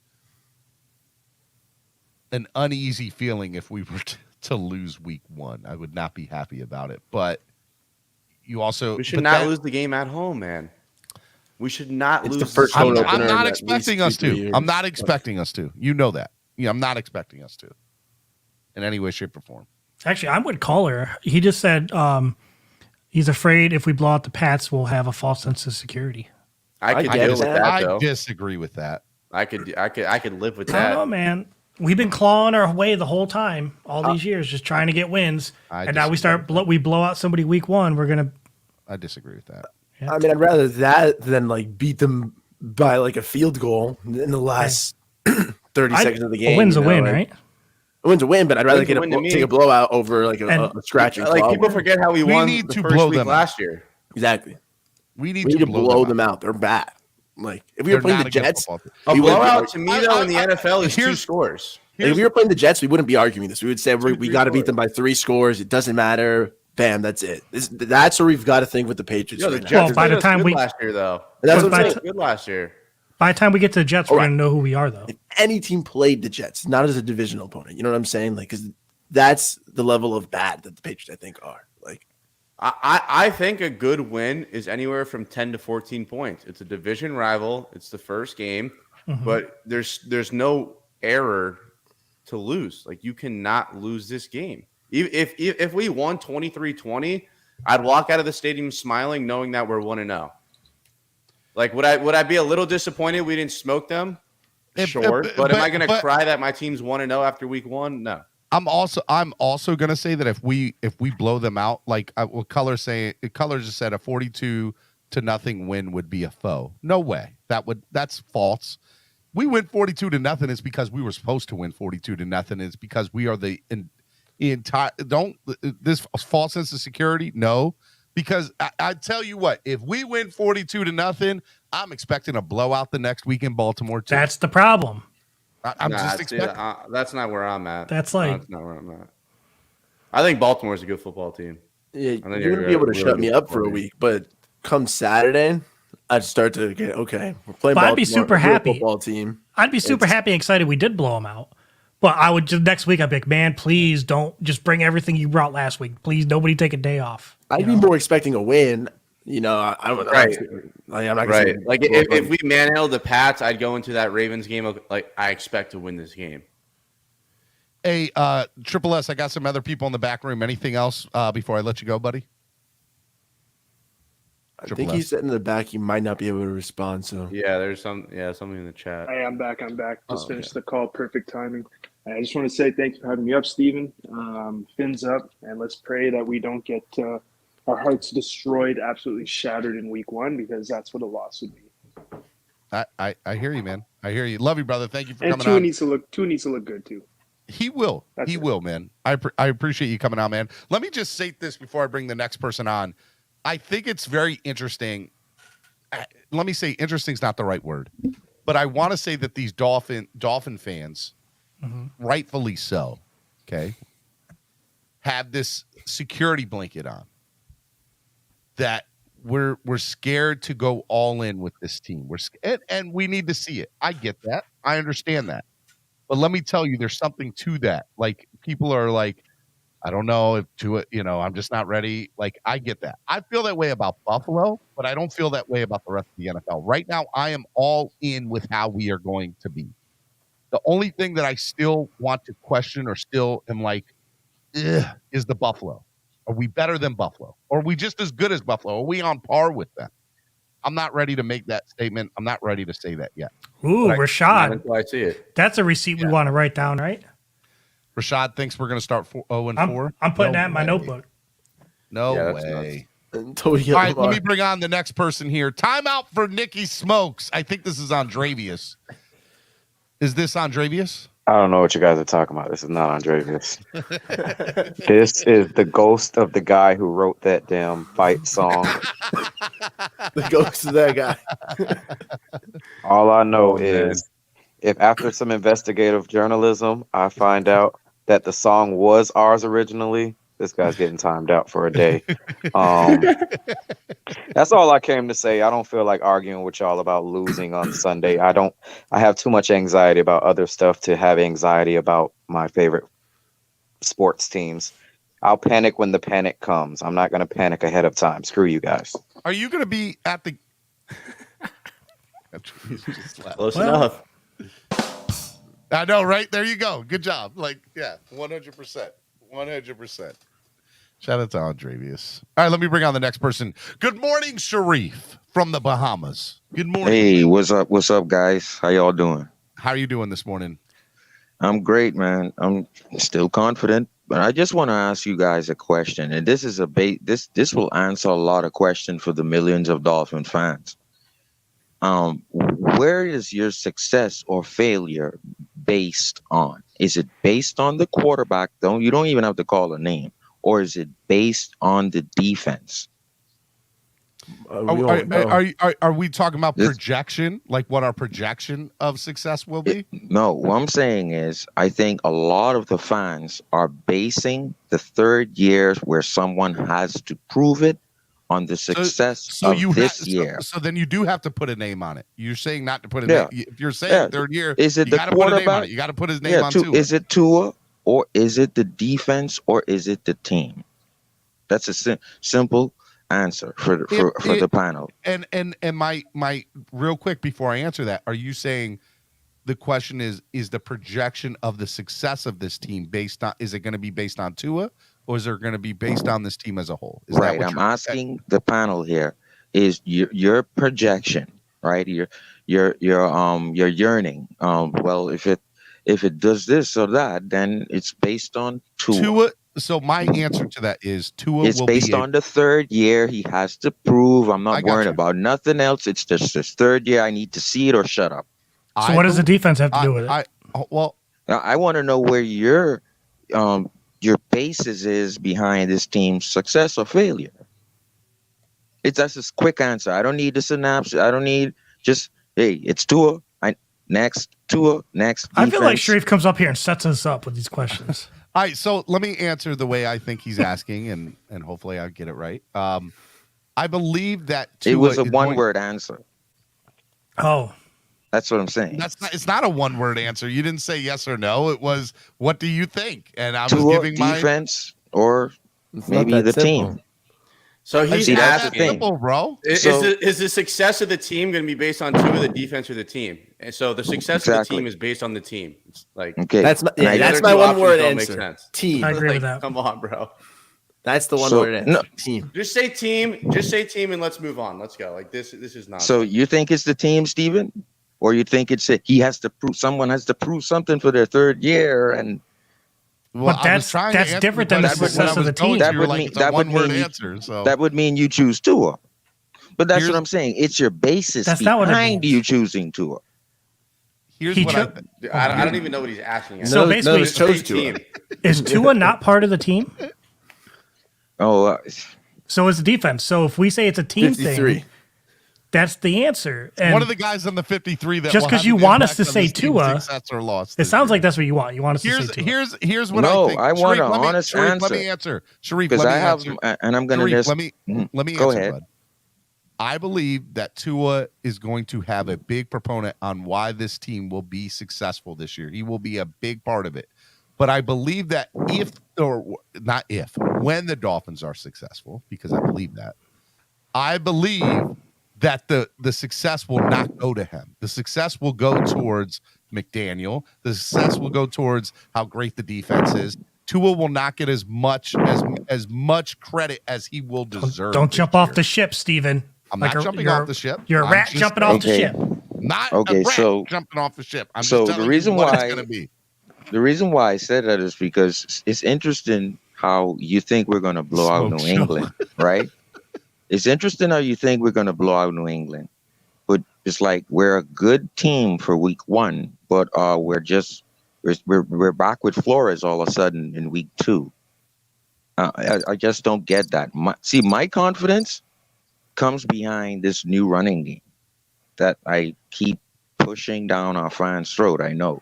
Oh, I'm going to talk about Engel and use check. Yes. But my thing is, my basis behind our success is this new running game, man. And what I see is the teams who follow the play action of Tues hand fakes and the teams who like to bite on those fakes are the teams who are going to get burned. And the teams who don't bite on those fakes are going to get hit underneath. Now, the teams who bring in a passing defense on those downs, we'll run on them. And the teams that are not, we're passing on them. That is my basis. So to me, it's a team thing. And I think it's the blocking. It's when other teams do things, we adjust and do different things. But what does this have to do with Tua? Really nothing. I think it's going to be refreshing when we have a 10-point lead. And we're going to see that defense with the additions of the new defensive ends that we've got on third down, generating natural pressure with 4 defensive ends instead of having to blitz. I'm going to be wanting to see that more. All right. If you can generate pressure with 4, because you got Ingram, you got Flowers, you got all these guys, right? Van Ginkel is coming back. They'll keep the pass rotation fresh. We'll be good to go. So my thing is, with a 10-point lead, then you get that defense coming on the field. I would like to see what we scheme, and that's my basis behind us being 3-1 or possibly 4-0. Like it has nothing to do with Tua. I just think it's not Alabama Tua, nothing like that. This is the NFL, and there's gonna be some games where it's gonna be close or whatever, but who has the better team? Remember now, we're 3 years in from picking up 38 players off of the street. So I think we have depth this year. And I just think when you look at New England, Steven, and you say we're going to blow them out because up and down, we're better. Well, let's go against maybe only the Chargers up and down are better than us. Like you're gonna sit there and say, oh, everybody's just quieting out Ogba. The Ogba's not going to do nothing, but Jalen Phillips is going to get 15 sacks. Ingram is just not going to get nothing. That's what I'm saying. We have a NASCAR pass rush, and naturally, if we can send 4 for the first time and get pressure. Remember now, for 2 years, we couldn't send 4 and get nothing. We had to send our 0 blitz. This is why you made those additions. So respect this defense. We do. Respect how we will win games. I think you're coming at us, man, but none of us said no. anything about Tua or the defense. We think What I'm saying is, Steven, is if okay, so what? All of a sudden we're blowing out New England, but we're just gonna be a cat against Baltimore and Cincinnati and Buffalo. We're just gonna be a kitty, eh? What about that same freaking talent that we blew out New England with? That's what I'm saying. So where's your basis of your confidence going? It's coming from your confidence in New England win. Where does that, and why isn't it coming into Baltimore, Buffalo coming down here and us going up to Cincinnati? We have the same talented roster. Anyway, fix Yeah. up for my show 5 weeks from now. Roach, Yo, you're gonna be the co-host. I'm good. All right, Sharif, brother. I appreciate you coming on, man. Sorry, All right, Thanks, man. Take care, guys. Yep, no problem. I think we're anymore. Co-host Roach. What are you guys laughing at? Me falling? You think it's funny? I almost fell. I did almost fall though. I don't know if y'all caught it. Hello, Batman. Batman. Batman. I can put the tin What's Going on, on, everybody? How's everybody doing? Good morning, Batman. boss. Welcome to the show. That was rough. But hey, great show so far, guys. Great show. I wanted to talk about. I want to talk a little bit about. Terrence, you're like 10 minutes late, bro. Dude, Everybody's like, Stevie, where were you I was 10 trying to minutes donate ago? the whole time, but didn't know how to Hey, do a donate. I just want to comment. clarify. I love Sharif. Yeah, me too. That's no Love hate against Sharif Love for him. people in the Love him. chat. I was No, just a hate, little it's just, lost. like I couldn't. Maybe it follow came the out wrong the question. way I said I'm good. I didn't mean. Oh no, it came out. It came out exactly how you wanted it to come out. I love Sharif. I want Sharif to come on every single day. Seriously, I love the guy. He's awesome. You should. Anyways, Cat loves him. I definitely did. Every time he love- comes on, you make money. Ham and Pete. You guys excited for Stephen D Sunday? hasn't had a donation since maybe 9 a.m. Sharif comes on. I haven't had a donation in 6 days because Money I've been man off for Sharif. 4 of them. And Sharif's your cash cow. If y'all don't donate, Mark's gonna host a show once a week. no. Well, Mark and Sharif are going to get a morning show if y'all don't donate. That'll be electric. You guys excited for Sunday? This thing won't go out. I'm So excited, pumped, man. man. I'm so pumped, man. What are your thoughts for Sunday, man? The truth? Yeah. Look at the beer brand in the back. I want you to tell me a fake one. A fake one? Two truths and a lie. No, I man. want the truths. Truth. We win 20-17. What? It's not going to be this big blowout that we all think we're going to get off the Patriots. We still, regardless of the personnel, like Nicky was saying, I could care less about the personnel. They still got Bill Belichick. And I know Tues, he's undefeated against Bill. I do understand that. But I just see like they're going to implement that run game. It's going to stop us from having a lot of possession time as far as offense. If our defense comes to play and shuts the run game like from the beginning, then it changes everything. But So the Byron your situation- mind, we're only winning on Sunday by 3 points, bro? yeah, Well, that's the It's biggest only the- line. No way. Like Batman could be onto something. Like I said, if we win by 10 to 14 points, that's a very good win. Is that enough? I don't think it gets more than 14. Dude, y'all can say whatever y'all want. We're blowing them out. I'm telling The you. other scenario right is a blowout, a big 40 burger, like you mentioned. That's the other scenario. It could happen. Defense comes up. Listen, I'm. What with does JM, your? man. But I understand what could happen. What do you think will happen? You think it's going to be? 20-17. No way. No way on this earth is it? No way. And I don't think we lose And that. I'll There's no come up. scenario. I'll come up. Look, I'm traveling on Monday. Nando and Roach are hosting Monday's show, but I will make sure that when I land, after I get my bags and I'm in the Uber, I will call and I will be up here for 5 minutes and I'll be like, Batman was right, 20-17. He called it, but or at least a low scoring game, anything under like that, 24-17, 24-21. No way. Miami Crypto has a 24-23. Dolphins. Crypto has what? 24-23. Miami? No, what? What in the? So Well, according I'll tell to you you this. guys, timeout. If that's the case, you guys think that we're not good and we haven't made we're not a good team. That's what you think. That's what you think. You're not denying it, so that's what you think. That's fine. We only are a the good first game. football team, y'all. No, we're a hell of a team. We got a hell of a team. Then what do you? But the we Patriots are underestimate- one of the worst teams in the AFC, and you think we're only beating them by 3 They points? still had a great defense. We got to have our growing pains, Steven. They still have a good defense. No They way. still have- They with lost nice win. J.C. Jackson. They lost a They lot of did. good pieces on that defense. Yeah, bro. Like, come on. So y'all. do you think Get with what it, game do you man. think we're going to lose then? Like, what's the game we're supposed to First win we're one. going to lose? Oh, that we're supposed to Chicago. That's the trap game. 20-17, Batman? I love you. You've never been more wrong in your life, ever. Hope I'm wrong. I hope it's a blowout. I hope it's a blowout. You are so Listen, wrong. So wrong. Lewis and Von Joe said that they're gonna go. I'm so scared that Batman's going to be right because of how there's probably so many Stephen D's out there that think we win by 30. Well, just hold up. Now. That the alternate spread. Batman, you wear number 14? Is that what you're wearing? What you said earlier about the fight song was disrespectful. There's only one Stephen D, Nicky Smokes. Let's get that straight. And There's only one Stephen D out there, but there's a lot of cocky Dolphin fans, and we should be. Like, we have a great roster. Nando, but everyone thinking they're going to win by 30 is nuts. I said we're putting up 40 plus. I didn't say friend, how much there's we were winning by. positive Nando. Like, this and isn't there's the Nando Hurricanes and playing Nando. Bethune-Cookman.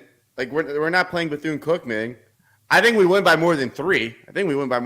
But I think 10 to 14 points is a realistic quality Miami Dolphins can of whoop back. We are putting up 40 plus points, and if the Patriots get more than 24, like, I would be surprised. I would be If very the Patriots surprised. score more than 24 points, we lose the game. Oh yeah, 100%.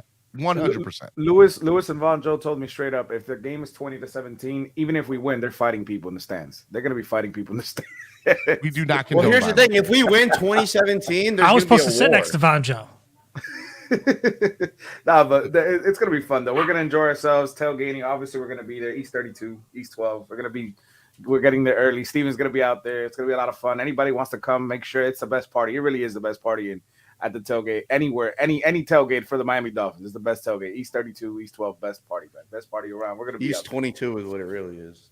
Yes, it really is East 22. Yeah, But see, it's- like, you it's- guys promote East 32, and then people get there and they're like, "Damn, there's no East 32." I got a picture. We're lost. Steven, you should make a picture. I would have never found I did it, a honestly, picture. until I'll you send you a told picture of me. the parking lot so you could tell people exactly where it is when they see it off a map. Because, like, yeah, I would have been looking for East 32 forever. Tailgate. I think you guys got to just suck it up and let go of 32. You talk and to accept Cameron you're about that. 22. Don't talk to me about it. That's Cameron. right, Cameron, I'm if not you're getting watching, involved. Cameron, I'm just Nicky's saying. got beef with you, homie. No beef. I'm just trying to help. No, but it's true. Like Steven said, when they started remodeling the parking lot, it was East 32, and they've gotten rid of the orange parking so much in the parking lot. It's just ridiculous. So yeah, it's technically East 22, like the post, the light post. But yes, that is East 32 tailgate. All right. So for the record, Batman, you have the Dolphins winning 20-17 on Sunday. Yes. It really bothers you. It does on many levels. On many levels. For the notebook. I hope it's a blowout. On though. I hope many you're right, levels.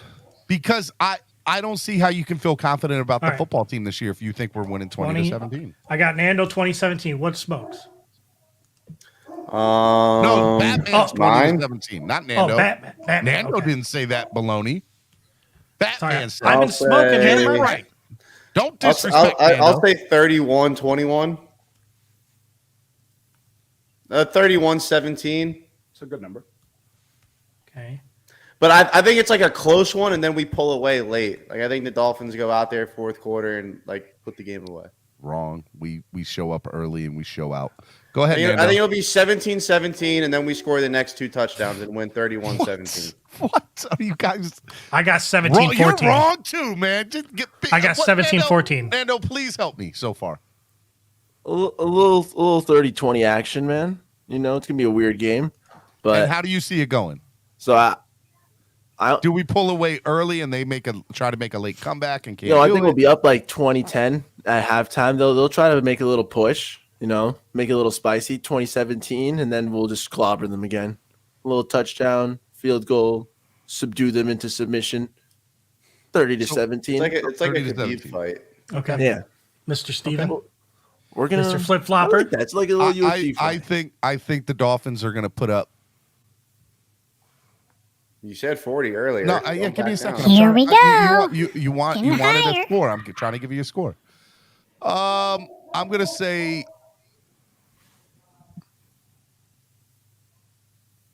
40. I think we're gonna do it again. I think we're gonna put up 48. We're gonna put up 48. If we drop 30, I'm happy. 48 to 48 to 17. Is weed legal in Baltimore? It is not. 48 to 17. Hey, I smoke a lot of weed, and I don't. See And that. they score, and they get one touchdown somewhere in the game, and they get a garbage time touchdown. That's it. 48-17. Okay. Let's do it. 48-17 Miami. Nostradamus over here, man. If I'm right, y'all are not going to be able to shut me up at all. And if I'm wrong, I'll be like, well, Hey, we no, still if you're won right, 30 we're all going to be Dolphins score we're going to 48 be points happy in if you're the right. Team of the year. No, I'm not even going to say what I would do. But hey, you know what's common, Booking the Steven? playoff tickets. You're booking We the playoff tickets. we all predicted a W. That's all that matters. Oh my! Win's a win. 1-0. Win's a win. 1-0 We all- is better than 0-1. We all think we're going to win. And the only thing better than 1-0 is 2-0. All right, Then you go Batman, on and anything on. else before I let you go? I got some other people in the back room here, big homie. Much love, everybody. I'll see you there Friday. I'll be there like at 7:30 in the morning. I'll be there because I'm picking up MCJB. From I'm the not going to airport. be there till I know, but I'm going to Fort Lauderdale hold up anyway, real quick. so- Before you go, let me just bring in MCJB since you guys are going to be there on Friday. There we go, gentlemen. What's up, MCJB? Security guard. Are you ready to come to CLOCKBLOCKERS on Friday morning? Yeah, you know it. My guy. My guy. Hey, real quick, MCJB. MCJB, are you what are you working right now? Yeah, he's just looking at the cameras, bro. Where do you work at the arena in Atlanta? Yes. Yes, I do. Were you really watching me on the Jumbotron? No, it was not. Okay. Can you 'Cause go? You made the joke earlier. Wait, I was wait. like, what? Do you? What kind of access you got? Like, got could you? backstage access. Do you think you could? Like, do you know somebody there that you could put me up on the Jumbotron in Atlanta? Nobody's gonna put you on the Miami show in Atlanta. Hey, I got my buddy. He runs the Dolphins show. MCJB, you ever just walk around like you in a place you're not supposed to be and just act like you're supposed to be there? Do you work for the Atlanta Don't get in Hawks? trouble. Don't get in trouble. Yeah, don't get. Where are you at right now? I'm gonna get this guy I fired. am restricted area right now. Oh. Damn, you were that close? I'm just guarding the door right now. He's like, I'm just guarding the door. I don't know what y'all are talking about. Do you ever get to go in the locker room for the Hawks or anything? No. Are you So- there during Hawks games? I'm actually right next to it. I just can't go in there. So what? Okay. You guard it from fans? Mm-hmm. Are the Hawks Yeah. home? Or never No, mind. it's NBA's not not. even playing right now. Hello. It's a Kid Cudi concert tonight. Oh, Kid Cudi concert. Okay, Oh, all right. so you're gonna have Hey. groupies tonight, bro. Oh, are you in the back? Like, do you get to see where Kid Cudi is and everything? I've seen Kendrick Lamar. I've seen Lil Yachty. I've seen all sorts of people. Oh, I need to get man, that job at the MCJB got Jaguars that gig, Stadium. man. Shout out to you. All right, so you fly in on Friday morning, Yes. early first thing, and then Batman's picking you up from the airport, and then you guys are coming to hang out Yeah. here. What was that? What happened? You guys, you're flying in first thing Friday morning, and then you're coming to Dirty Sportswear, and Oh, you yeah. guys are going to hang That's out. the plan. We're bringing the Exciting. Vesasaur. We're bringing the Vesasaur. We're bringing it. Vesasaur, baby. Let's go. Actually, really good to be here. It's amazing. Hey, who is any special guest gonna be there? You know who I'm talking about? MCJB. The honorable, Besides Nando, the honorable, the honorable. Yes. Some boss. the honorable Solo D will Is he be gonna be there there? Friday morning. Yes, he will. All right, but He will probably be late, as of usual. course he is. But he will be there. He will be there. Well, I'm trying to Steven, get a couple of other people to show up. So there could be. Cameron. By the way, Cameron is watching. MCJB has the Magic City Girls guest list on lock. No, I do not. That is false, Cameron. We're gonna try to have a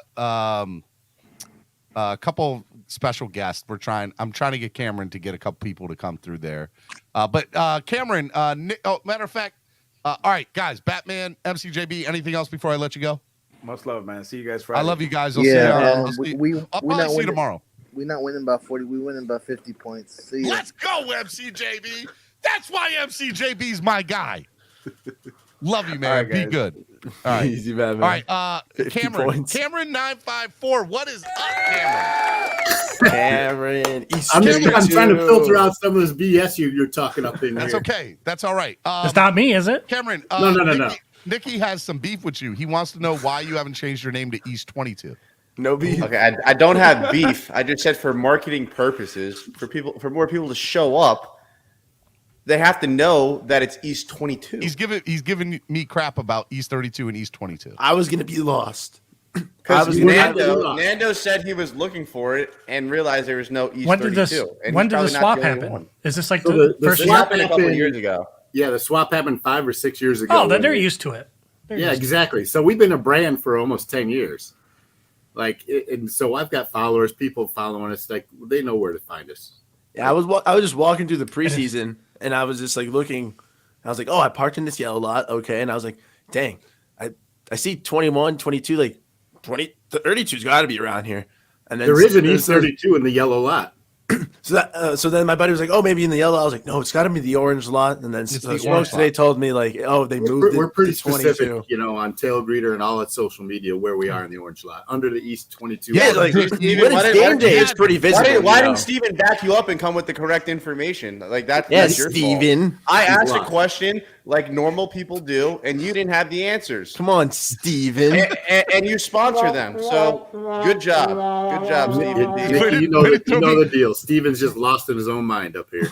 I'm sitting here. He was on vacation. He don't know. I was about to say this is my first day back in 6 days. How do you go? Wait, that's a question. How do you take your wife out for her birthday and you come back with a new hat? This was here when I got here. This was here when I got here, my guy. Good husband, Steven, bro. He was supposed to take her the whole weekend. I did. You know he didn't. Yes, I did. Back home on Sunday, texting me in the morning. I'm like, well, aren't you on vacation? We had to be back by Saturday night to go to her best friend's birthday party. Man, whatever. And the truth is coming out. That is a pretty good move. And then we went to a couple of adult establishments in Baltimore backpedaling that are nowhere near the adult establishments in Miami. I'm just gonna throw that. Oh wait, question. Up where you are they allowed to get all the way down? Because in Chicago, no, they are not. They don't let you. Yeah, that's weird. We're blessed to be in Florida. Like that's crazy. 100%. Yeah. I never knew that was a thing until I went to Chicago, and they don't serve liquor. I walked out. I said, this is a fraud. Well, so we're there, and I haven't Wild. I haven't been to one in Baltimore in years, right? And so we go there, and a drink that is like literally this tall, okay, nothing, plastic cups, $20, and they don't even fill it up. Welcome to Miami. So, Steven, you're at the strip club to drink. What? Huh? I'm there for the food, man. They've got delicious wings. They got great food. Great breakfast buffet. I was there with my missus. Okay, I was enjoying the scenery. I was drinking. It was good times. Okay, that's what I'm going to say. If you're there with your missus, who cares what you think? It's about the missus. She was enjoying shit. Well, she was mad that she had to pay $20 for a Long Island iced tea that was short. Steven, I'm getting notifications. Small Island iced tea. I'm on your merch. They were mini island iced teas. They were Staten Island. Yeah. I'm on the merch store for DWA, right? Yeah. And I'm getting notifications. People are buying gear right now. Yes. Like, and it's popping up. It's like Kane Gear just got a gear. So thank you. There we go. Like it. All that DWA, it went live, I think, over the weekend. All that gear. Yeah. It's good stuff. We're going to get some Clock Blockers merch. Who here is going to buy some Clock Blockers merch once we get those T-shirts and hats? If you send it to me, I'll wear it. You say that. Vicky's like, I'm not paying I'm for part anything. of the show. Like you don't charge your employees for a shirt. I wasn't going to say you. I meant the people that were watching, really. Oh, look at that. That's fire. That is fire. I get that on Friday, right? I like this salute to service T-shirt y'all got. Yeah, we got. If you need me to promote the merch on the Smoke Show, you let me know. Yeah, I'll wear everything. Or 100%. You guys come to the tailgate this weekend. You get one. You get one. You get one. But Steven's paying for his. There we go. I love that one. Steven's tired of getting bullied on his show. Everybody against me. What? Do you guys have a Looney Tune hoodie? You're the misinformation man. Yes, Solo has it. What? Yeah, it's pretty awesome. Can we get a Looney Tune dolphin thing? I can make anything for you. Yeah. So, the plan. so by the way, when you guys come to Dirty Sportswear, people who will be there will be stuff for sale there. So He's on the phone right now. hey, tell him. Oh, you should have picked up. Say, hey, I'm on Clock Blockers. We're talking about Dirty Sportswear. Yeah, it's gonna be fun, man. I'm so excited for Friday morning, man. I was going to tell MCJB, if they're getting in early, him and Batman, right? Batman's going to be out east. He's picking them up, right? 7:30 or something like that. Yeah, they said they're gonna be at the facility. They'll be at Oakland Park at like 7:45, 8 o'clock. Yeah, there's a good like mom and pop breakfast restaurant right down the street. Yeah, I won't be there till like 8:30, just so y'all know. Yeah, it's fine. And then Nando says he's getting there at 8:30. 8:30, 8:45. 8:30. Fine, 8:30. That's plenty early. Oh, 8:30 is perfect. We'll help set up. Hey, Cameron, I was telling the people about our new sponsor, man. Visa. Which one? Vasasaur? Vasasaur. Gonna have some of that at the tailgate too. It's gonna be good stuff. It is pretty fire. Oyster City Brewing also. Pretty nice beer. I'm excited. I'm excited for all of it. It's gonna be awesome. What are you cooking on Sunday for the people to know, by the way? Football I is just ordered 20 fresh lobsters flying in from Maine on Friday. Okay. Wow. I've got what I got? Lobster rolls, both cold and hot. I've got lobster mac and cheese. I'll be there. New England. I'm pulling up. It's fine. I'm gonna have everyone melting on Twitter over East 32's food. It's good, man. It's honestly like no bullshit. It's the best food out there. It's the best tailgate experience. It's the most organized. Let's put it that way. And it has the best offerings. We got DJ Breezy 2 Fly, who, if you don't know who he is, Google him. He's like the #1 Latin radio DJ in North America, and he's our house DJ every game. You already know you're hearing Pepas. Absolutely, it's crazy. Absolutely bananas. I've never heard a Latin DJ mix in Journey. It's crazy. But it's guys, fun. if you want that DWA That's merch, amazing. Canes game merch, I just put the link in the merch store for the Miami Sports Music merch store. Latin Journey. And then there's a pretty awesome pregame show, isn't there, Cameron?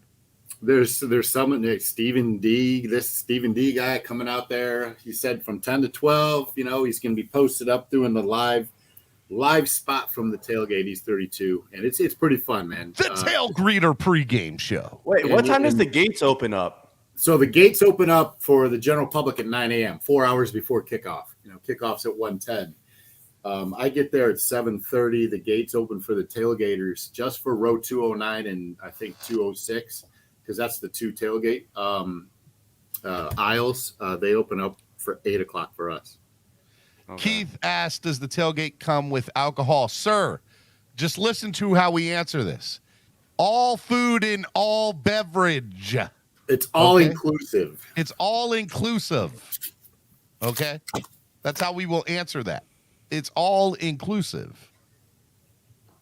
Yes. Make sure you guys get that. It's going to be fun. It's going to be good times. Trying to get our man Chef Jew here, the OG Chef Jew, to get me some dolphin themed cupcakes. He's a good baker, right? So we're gonna feature hopefully Chef Jew's cupcakes out there. What?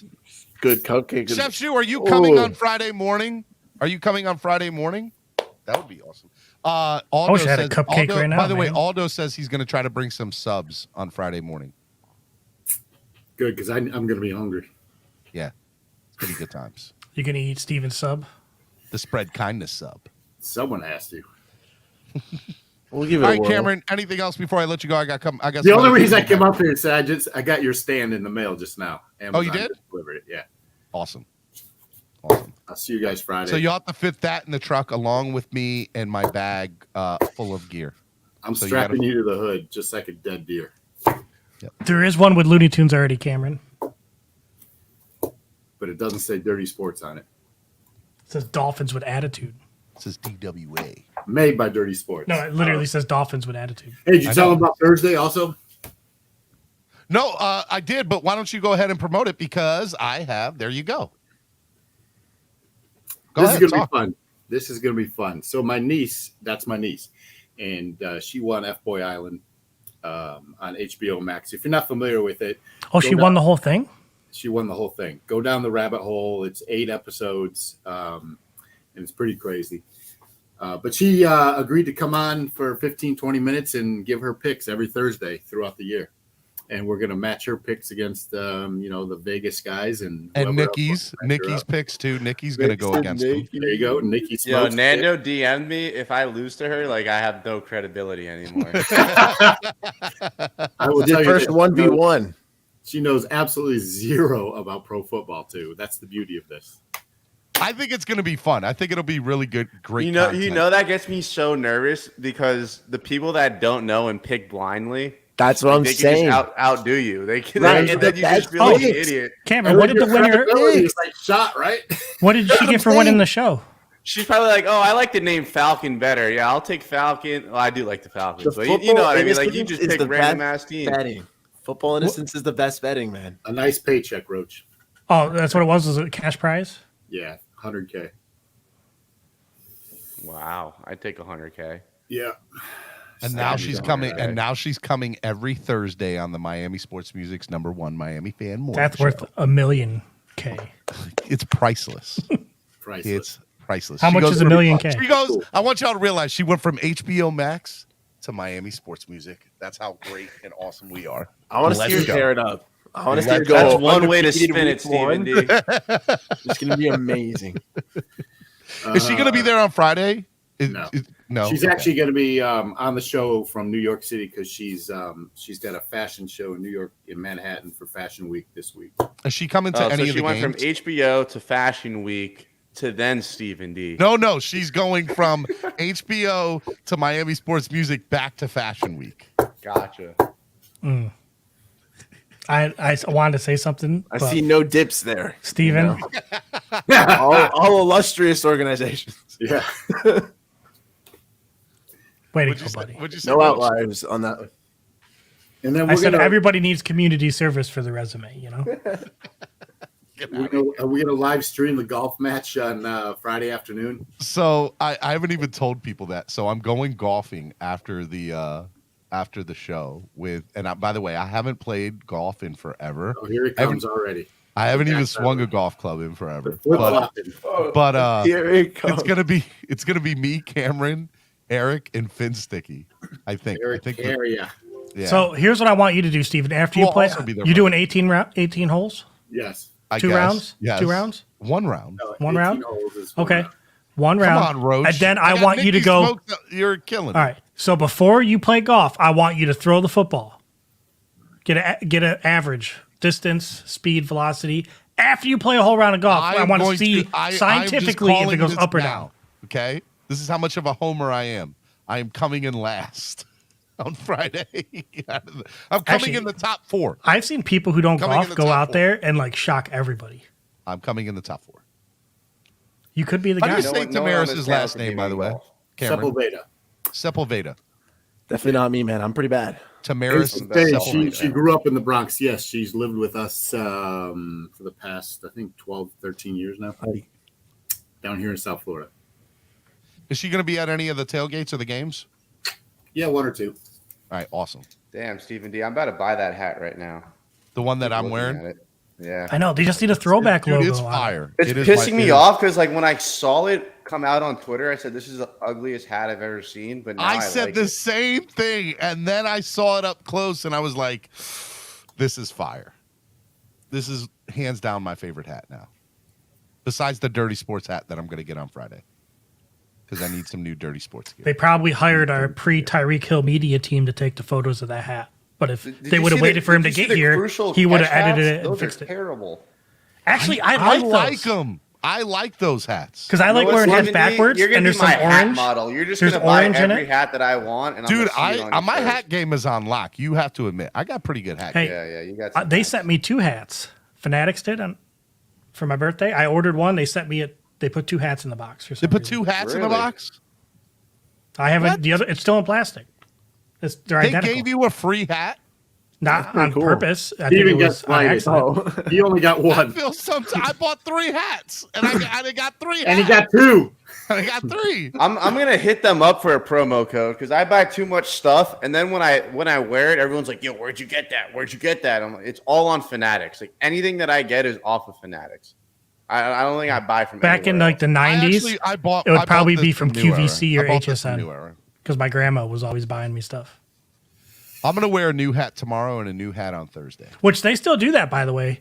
On like I think it's Mondays they do the QVC NFL shop. The fact that QVC is still a thing amazes me. It does. All right, I got a couple people in the back room. Cameron, anything else? See you Thursday. See you Thursday. Love you, brother. Be good. Later. See you, boss. See you, fellas. All right, we got 2 more people. We got about 5-10 minutes left. Let me bring on this gentleman. Good morning, gentlemen. How y'all doing? Pretty good. What's Color, up, can bud? you get on camera? Can you get on camera, Color?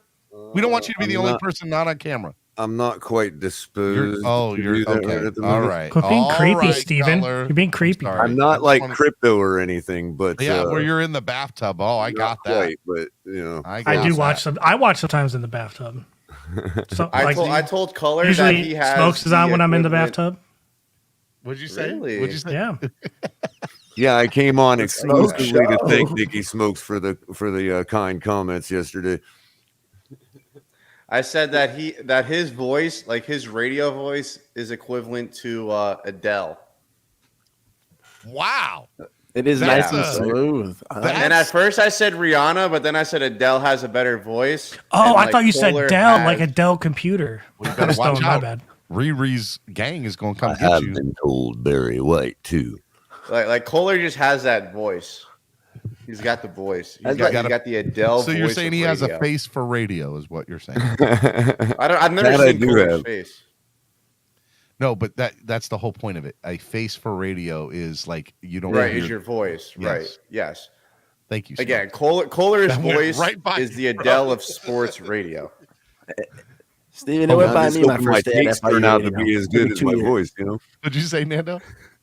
My first day at FIU radio, my boss was like, "You really do have a face for radio." And I was a little 19-year-old. I was like, "Dang, man!" Yeah, thank Yeah, you, man. You were thanks, all bro. about it. 2 Hold years on. later, What? when he finally told it to like the kid under me, I was like, "Oh, I'm so I down." get it. I get it. I understand it. So I'm thinking this game really has the potential of getting way out of hand if we start slinging the ball around. I do not think the Patriots can keep up. I think that they can score, but what I expect, I mean, if you look at last season, even if we were to get an equal performance out of our quarterback with the additions we've made and obviously the coaching difference, I mean, I don't expect the play calling to be as atrocious as it was last year. So I'm looking at a very similar game as it was last year to end the season, maybe with a little bit amplified numbers. I could see a situation where we start stretching out their secondary, they start stretching out ours, everybody's gassed, and all of a sudden there's being points slung all over the place. So I had originally picked like 38-35, no matter who wins. But I'm looking at thinking I don't see any reason we should lose this ball game. So None. I'm thinking more like 34-28, 34-31, because they're gonna have to try to Wait, keep how up, are but they they're not putting gonna up be the able to. points, Color? Explain to me how they're putting up points. They How did don't they- have an offense, bro. Well, how like did they when put you, up? when you score, you have to get in the end zone. So they could run the ball in the end zone, they could throw the ball in the end zone, or they could kick Against a ball. our to the defense? end zone. If not for their need to use their running game, I would say the score gets even more out of hand, because with them having to use the running game, it's obviously going to eat a lot of the clock up. But the thing That's of it my, is, that's Steven, my wife's Steven, point. let me That's ask you that's this. my Let- wife's point. She thinks well, that let me return they'll the be question running the to ball you. and they'll take up the clock. I don't think that. I just. But let me return the question to you. Well, that's why I don't think they could keep up if we start getting out of hand with Tyreek and Waddle and everybody. You know what I mean? I don't think they can keep up. But let me ask you this. What weapons did they use last year to put up 340 burgers, which was most in the NFL? Well, here's Kohler. I'm kind of going to piggyback off of that. So, Stephen D, we brought back our whole defense, and we don't have Byron. The Patriots have scored 24, 16, 12, 21, and 24 points in our last 5 meetings. So, for us to go out there and say they're going to score 3 points. Was Byron missing in any of those games? What did Roach? Right, What did but I to say they're going to score Roach, 35, what did I say my final 30? score prediction would be? Because I think there was Roach, a what You time said like 48-3 or something. I said 48-17. 17. Oh, you said 17? I'm telling you, that is it's But wasn't my it- prediction is spot on. I promise. Was it you last already. year or the year before Byron was out injured for a little bit? And X was out there by himself and we got exposed a little bit. You guys remember that? And then X wasn't doing that great. Byron comes back from his injury. X started playing like X. Y'all remember that whole thing going down? I don't really, but to go back to my point, I think you said the highest they've ever scored is 24 points over the last 8 meetings, right? Mhm. Is that what it is? Yes, that should be what Okay, it is. Yeah. so and they've only done that twice, right? Correct. Their offense is worse than it is the last 8 meetings. It's the worst it's ever been. So I don't see them getting 24 points. Our defense, in my opinion, is better than it was last year because the players are evolving and getting better. So I don't see them putting up more than 20 points at all on us. That would be a stretch. It's at 20. I'm just throwing that out there. I don't know how they're going to put up points. And because of that, It was okay. 2020 I was talking about. Well, they put up 14 in the fourth quarter last year, so that does show signs and that that's our why defense I is said they would our have defense is 17. affected by the heat and humidity just as well as theirs is. I said, so my thing is that the reason that they'd have 17 is because one of those touchdowns will be a garbage time touchdown. Agreed. So it's going to be, they're going to score 10 points the first 3 quarters, get one more touchdown in the final quarter. All right. And we're going to, I promise y'all on everything. Y'all are going to come back here on Monday and I'm not going to be here, but you're going to be like every one of y'all. Stephen was right. Stephen called it. Stephen said blowout and they wouldn't put up points. 17 is not points in my opinion because they're going to put up 10 in the first 3. That's well, what I could see a blowout, but I mean, I could see 41-24. You got to go. But they're going to get their 24. Well, we're about to close out, Nicky. So do you want to do final thought of the day? Because we're about to close out. My bad. I didn't want to rush you. I just didn't know if you're about to close out or not. I'm trying to wrap up at noon. So, but go ahead, Nicky. Okay. Go ahead. Final thought. Final thought of the day. Dolphins win by double digits. We go out there. We win week 1. We set the tone, and we look like we should. We look how we think we should, if that make any sense at all. We look all like I'm saying, I expect to win. I believe we're going to win. We're going to see a win. And if you haven't already, check out the Smoke Show right here on YouTube. We're trying to hit 800. We're almost there. Only need like 20 more people or something like that. We're trying to grow the channel. Check Guys, us out every go Monday, Wednesday, subscribe Friday. to Nicky Smokes the Smoke Show, and you will be here on our show every Tuesday for Hot Take Tuesdays. Yes. Titty Tuesdays, Hot Take Tuesdays, All the Triumph keys. Tuesdays after we win. Appreciate you, Stephen D. Love you, Smokes. You're the man. Love all Peace, y'all. Smokes. Peace, boys. Be easy, man. Color, final thought of the day, and then I'm going to let Pete come in here So after that. Let again, Pete I get think in. given execution, given improvement in so many areas of our team, yeah, I think we do have the potential to put up 40 on the Patriots this week. I just think that they're gonna try to keep up. It's gonna be hot. It's gonna be humid, and they will be able to score against us. I don't necessarily think, it's doom and gloom for them as people think. But that being said, I still think the game is well in hand for us. It should be, and that's what my expectation is. So, shout out to you, Steven.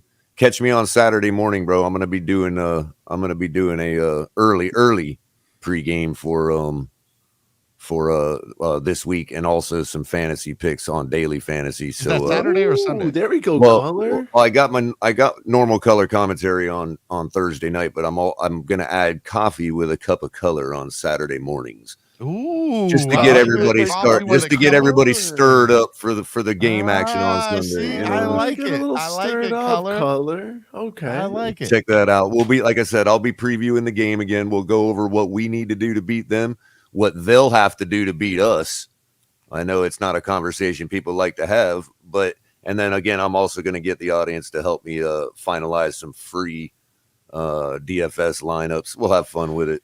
Get everybody stirred up for action on Sunday. Dude, DFS is always a great time. Color, Nice I love you, little brother. Be good, man. Extra Appreciate it, spice. bud. Be easy, Color. All right, we're wrapping up the show here. I'm going to let the man, the myth, the legend come up here, Mr. Pete. What is that? Take yourself off mute, Pete. Hey, what's up, fellas? Fins up, man. But thank you for having me up, Steven. I don't really have much time, so it's like perfect you have me at the end of the show. And you know what? I got to sit here and tell all of you, you guys are riding the high horse. You guys are apparently I'm the only one that is. Nobody else is. No, the high horse is being ridden by a lot. And when I say you guys, I mean like content creators and Me? ESPN, Me? NFL Network. Let me tell you what you guys are doing. You're setting yourself up with these high expectations just to dwindle yourself down and be upset needing a beer. I know what I'm telling you. I've already made up my mind, Steven. I love this team, but I will not support a loss. This game has loss written all over it.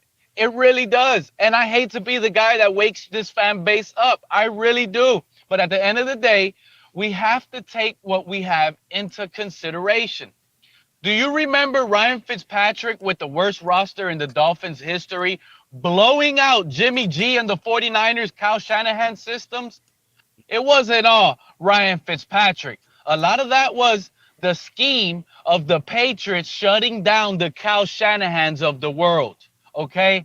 The Kyle Shanahans of the world get shut down by the Bill Belichick's. Look at Tua's first career start against the Sean McVay Shanahan system. He got Sean McVay. That was all Steven. I've seen it. Backstage, Sean McVay couldn't put up points against Tua's first career start. Now what do we have? The Patriots, the same Patriot team that you guys think cannot put up points, they're blowing out the Jets in that 49ers offense, blowing them out. They're blowing them Blowing out. out the Jets. They're blowing out the Jets. This offensive that we have, the 49ers scheme, does not work against the Bill Belichick defensive zone blitzing cover zero scheme. It just does not work. That's why you got that Super Bowl. It was a nasty blowout. It just doesn't work. So the only blowout that's going to happen here on Sunday, fellas, I actually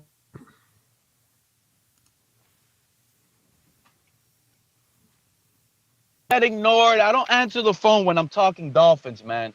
Jeez. And listen up, fellas.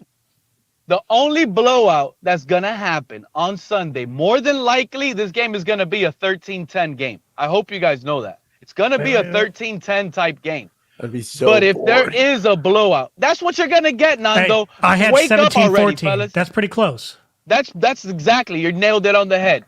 But chances are the blowout is going to be the Patriots sending Tua to the locker room early on. That's what's going to happen. The Patriots are going to put up 40 points easily. And what the Patriots are going to what? They look like the team that's going to put up 40 points easily, Steven. Oh my God, Pete. Hey, Steven, I get where he's coming from because these are the games we lose. But not by 40. Not by 40, but these ones that we assume we're going to win are the ones we almost... I think everybody's shot. I've ever heard. At no point. You didn't play that, Steven, when you said the Dolphins were going to put up 40 points. Anything that could be considered a rational thought. Everyone in this room is now dumber for having listened to it. That's too long of a clip. I award you no points, and may God have mercy on your soul. So it's dumb to think that way, right? But yet I just gave you so many. Hold on, Steven. I believe that the Patriots will be a team to put up 40 points before us. Is Noah on the field? This is what I'm saying, Roach. I thought you liked Noah, though. I like Noah. What I like about Noah is his ceiling over Tua's ceiling based on draft class. You get me, Roach? That I actually, can see Noah. It makes sense. I can see Noah Right, Steven? Look at Steven. Like, I can see Noah becoming something before Tua does. I really can. And it just sucks I feel that way. But again, listen up. I can't believe we're going into this game and I still feel this way with this quarterback, guys. I can't believe it either, man. I hope, Pete, that we just have a beautiful win. I do see where you're going, that, like, if it is a close game, I can see where we can lose. I just don't think it'll be like a game where the Patriots drop 40. If we're winning like 20-17, like people have said, 24-20, I can see a situation where the Dolphins lose in a close fashion. But I don't see it by like Dolphins a 40-35. Dolphins put up 40 plus. Patriots don't score more than 20. I don't know if we're not gonna reach 40. Putting 40, like, bro. Okay, yes, we are. How? Bro. I'd be happy. Like I said, 30-20. Like I'd be thrilled if we drop 30. Like that's me being very optimistic. Like realistically, it's gonna be a close game. Like Vegas has it at 2.5 for a reason. But like, Pete got people in the chat wanting up here. They're like, "Let me in, Steven." Man, Steven, this is the issue. Look, the media is out here. Everybody, and this is what's getting me upset and the reason that is getting me upset is because I kind of feel bad for you guys that are so hyped up in a way. Like, don't listen to the experts saying all 8 of them are picking the Dolphins to win. It's not as easy as this game seems. You guys think Jakeem Grant 2.0 is going to change the atmosphere in Miami here? Like, think about it. Which one of our receivers is Jakeem Grant 2.0? 1.5 is Waddle, and then 2.0 is Hill. We got a bunch of little Jakeem Grants that you guys think are going to change the atmosphere here and score 40 points. No way, Pete. You cannot tell me that Tyreek Hill is Jalen. Like, I know what you said about Jalen Waddle the other day about how we should have gotten Trey Lance. Like I know you think he's too small, but like the fact that you think I'm at the train station, Steven, and man. I want to jump on Pete's train, but it's about to leave the station. I'm like debating: do I jump on the train or do I get off? Tyreek Hill, Jakeem Grant shouldn't even be in the same sentence. Okay, like that's insanity.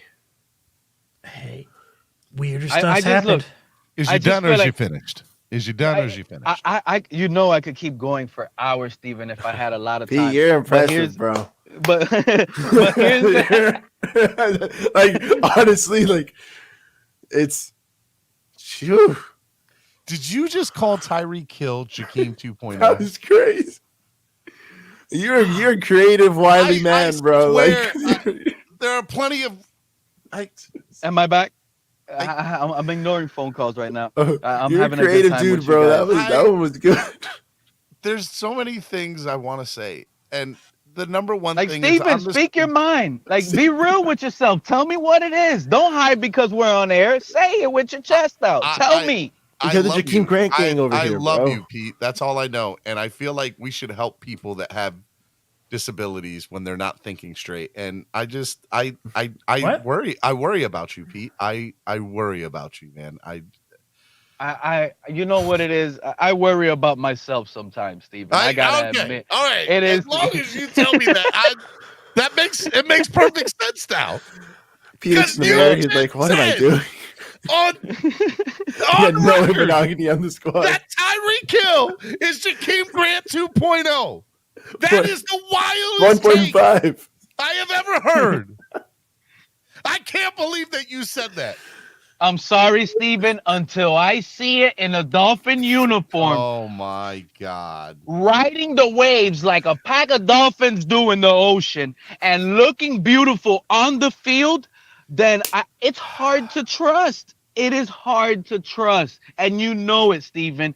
You want to sit here and scream at us, right? And tell us 40 burger. That 40 burger is coming with no cheese, and nobody likes hamburgers here, buddy. It's 40 burgers with cheese and Big Mac sauce and nah, everything. that 40 Give me burgers the coming works. with no cheese and no sauce. We need meat on them bones. That's all I hear. Tua is going to leave too much meat on those bones Sunday, and that's what I fear. We need only Devin Funches on the field. Big boys. I don't. It is a funny. He said this dude Pete needs to be canceled. Cancel culture is needed for crap. Nah, man. We don't cancel nobody around We here. don't cancel nobody Nah, around man. here, but it is a funny tweet. You gotta cancel me at some point because my takes are gonna be right, and you guys are gonna be hating life. Hey, You guys are gonna be hating wasn't life. Pete the one who let out the leak about Lamar Jackson like earlier in the offseason? Pete and Sharif co-host is going to be a wild day. Gas station But attendant. Pete told us. I told you guys. My gas station Yes. told you guys. And if he Lamar's doesn't still sign a tweeting today. contract, week 1, it's going. Might as well pencil him in a Dolphin. Oh my God. Roach, are you on his bandwagon? I'm on that one. He wants Lamar, but you see, look, there's tricky things going on. There's with the certain Dolphins carts on the organization. train I don't go in. I'm down for but I'm on Lamar, the bro. train. I just avoid certain Cameron sections of said the train. viewership has gone up since Pete has gotten up. Dude, it is Hot Take Tuesday, man. You got Pete out here. He's Hey, you know what? Hold on. Before I go, Steven, real Pete, talk. I we're just gonna want to give say, you, we're going to give you the hold on. last 5 minutes of every show, and we're going to call it garbage time with Pete. Go ahead, Pete. Go ahead, Pete. Pete, You probably got another phone call. I appreciate you. I appreciate you having me up. And before I go, Steven, all of you guys are great. I just want to say, Daniel Oyefusi, you can't go anywhere. And I hope I didn't botch his last name, but I love that guy. You got to be out here. We're going to miss you. We love you. We need you. You got Nando and Nicky on Tuesdays now. Nando and Nicky, shout out to those boys. They're doing a tremendous job up here with you, Steven. And Roach, Roach, you're the best in my opinion. All of you guys are the best. Don't be jealous if I call one of you out. It's like, Roach, like up to you to have somebody on his side. No, That's it. no. Real talk. I love Roach. That guy is one of the best out here. He does a great job. The way you two co-hosted together somehow, some way, it just works, and I love it. It's weird and it works. Great show, guys. I wish I had more time. Fins up. You guys are gonna be needing that sign that those guys at the red lights hold. Hey, Pete, can Why you tell lie? Pete, I need a beer. Pete, can you tell the people to donate? Tell them to donate. If they donate, chances are the donations are gonna be used for better content, and it's gonna be used for the program to give you guys used more for better content. Well, I'm starting to be a little skeptical. I heard stripper stories over here, so I don't know with those $20 little shot glasses. Hey, No. look, it was my wife's birthday, and I got other jobs. Look, trust me. Look, Pete. No. Happy wife, happy life. Okay.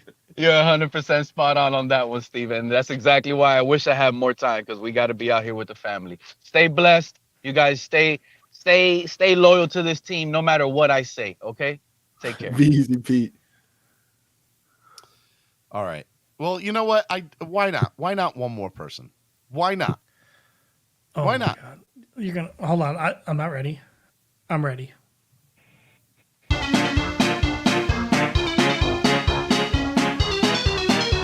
Ladies and gentlemen, Mark from Milwaukee. What's up, Mark? I needed the music intro before I could talk. Go ahead, Mark. Well, let's see. Since I'm going to be the last caller on the show, nobody's going to kick in any money to kick me off. So that's you don't know I wouldn't bet on that. And you know what? I'll say that I'll do this. If anybody donates, it'll be good for tomorrow for Mark too. I'm just going to throw that out. That's sad. We don't want to do No, that. I wouldn't do that. Because that's Wild Out Wednesday. It's like my favorite day of the week. I know. I wouldn't do that. You're good, Mark. You're safe. No, I just wanted to chip unless somebody in. tries to get you out now, and like I don't Next hear week's Wednesday is going to be crazy. Oh yeah, it is. Next week. Oh, indeed. I just want to just kind of jump in and say I'm on Steven's take with the results of Sunday's game coming up. I don't think it's going to be close, and I think it'll be a blowout from early. I don't really see the Patriots doing a whole lot. I don't think they can run the football. I definitely don't think they can defend the pass. What will be interesting is to see the game plan. That's what I'm not worried about the outcome. I'm fascinated to see the game plan. I think the game plan again. I think that McDaniel's going to be able to do whatever he wants to do on Sunday. I don't think that's going to be an issue at all, Mark. I think that I have to admit, and maybe you're right. Maybe I am overly confident. But there is not one thing that scares me about this New England Patriots team. Nothing. No, Not there's the I quarterback, look at the roster. not the offensive line, not the secondary, not the defensive line. Heck, Belichick don't even scare me right now. He's trying to do everything he can to try to give his team an advantage, and it's still not going to work. Yeah, he's just coming to work on his tan. He's a little pasty. That's all he would. Would you rather be in New England for a week or Miami for a week? Don't worry, I'll wait. That's okay. That's not a real tough decision. Although New England's pretty nice, and if I used to live up in Connecticut when I was in the Navy, and that whole area is really nice. You got Go Navy. The seasons, you got the leaves and everything. It's all good. And the only thing that's going to be leaving on Sunday is Bill Belichick with a 25-point loss. Yep. Mark, I approve your message today. Well, I thank you, Mark. I appreciate that. And by the way, my girlfriend loves Jimmy's seafood. We're in San Diego, and I order from Jimmy's all the time for delivery, and their stuff is unbelievable. It's off the hook. So anybody who you get your stuff sent out there? You are missing out. So Jimmy's Famous Seafood delivers all over the world. Their crab cakes. They do. So you can get Jimmy's Famous Seafood sent insane. to you in Florida or in New York or in California. San Diego, in my case. Yeah. Yep. Their crab cakes they got some great fire. package deals. So if anybody is looking to ever get some fantastic seafood, they've got everything on their menu. They got some really great deals that they put up. So go to Jimmy. So anybody who's listening, go to Jimmy's website, and if you're out of the area, place the delivery order. Their deliveries come within 2 or 3 days. Everything's fresh. It's awesome.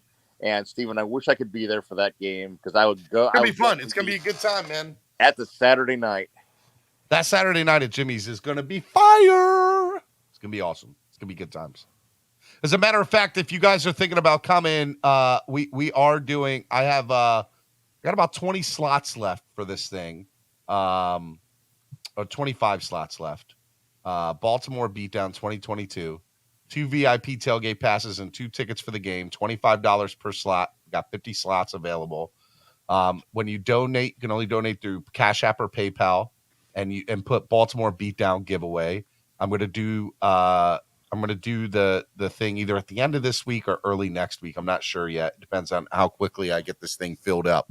But if you guys are interested in coming to the Ravens game and are worried about price and just, hey, look, if I could find a good deal, here's your chance. The $25, a portion of the proceeds are going to go towards the charity donation for the weekend. I'm going to announce the charities sometime this week, let you guys know who we're going to be giving to for this weekend. It's going to be a good time, so make sure you all do that. It's going to be awesome. To let you guys know, I'm going up to SoFi, of course, Thursday night for the game. I'm just wondering how much it's going to cost to park. Reach out to Mark NorCal. Okay. And he'll let you know. NorCal's got the inside on a lot of that stuff. Yeah, I've read it's like pretty crazy and stuff. So it'll be I got my tickets like right as soon as they were released for that All game. right. So I got nice seats out on the 20-yard line. Well, you enjoy that. Hey, Mark, I appreciate you coming on, man, and I will talk to you tomorrow on Wiling Out Wednesday. Indeed. You guys have a great day. All right, man, be good. Easy, boss. All right. Well, somebody was very upset that Mark would have been the last person of the day. He's like, you can't end it on a Bills take. He was just the last. And just so y'all know, I let all the Dolphin fans come up, and then I let a Bills fan come on. But you also promised them before a Bills fan would never close the show. I never said that. Three will. But time out. We'll end up closing it. But that's what y'all were like. You can't have a Bills fan on before a Dolphins fan. I got everybody through, and then I let the Bills fan on. It doesn't matter. Nobody's happy. I can't win with anything. Can't win. You're just not. You will never be satisfied. Sorry, I can't sing. I'm never going to do that again. Yes, but that was a great song. That was a great song by Prince, by the way. Prince is a legend. Absolute legend. But yeah, you're never gonna listen. You don't do that. Don't do that, Steven. Don't try to put it on us. What do you want from me? Don't you ever in your life. I told you what I want. He doesn't start a Bills fan. Nobody from another fan base starts a show or ends the show. But all right? but there's also the We rule built that this no house- Bills fan can get on before a Dolphins fan. Those do seem to be conflicting rules. Exactly. Those conflict with each other, Von Joe. I think it just means Life is conflicting, sir. Fix it. What do you recommend that I do? Huh? I think it's simple. I just told you. He doesn't go before a Dolphin fan. He doesn't start the show. He doesn't end the show. Those are very simple. you're not rules to leaving him abide by. any options for Mark. I don't man. have. There's no other place to put him. No, this worked. And- This and worked he right comes here. on. Today he followed those rules because nobody was waiting to come on. But he came on before another Dolphins fan. Yeah, no, it's like if they're There up was in nobody line. in the back room. He does- There was nobody in the back. He's in the, exactly. Put him in the middle. He's like I don't know. We can have the clown what's hour. Something. He's like the lettuce that Or nobody not an really hour, wants on their 10 sandwich, minutes for real. of clown. Cameron said Von Joe is everywhere. I'm sitting here watching Von beat up his kids in the pool on Twitter. Shout out to Daddy Von Joe. That was pretty cool, man.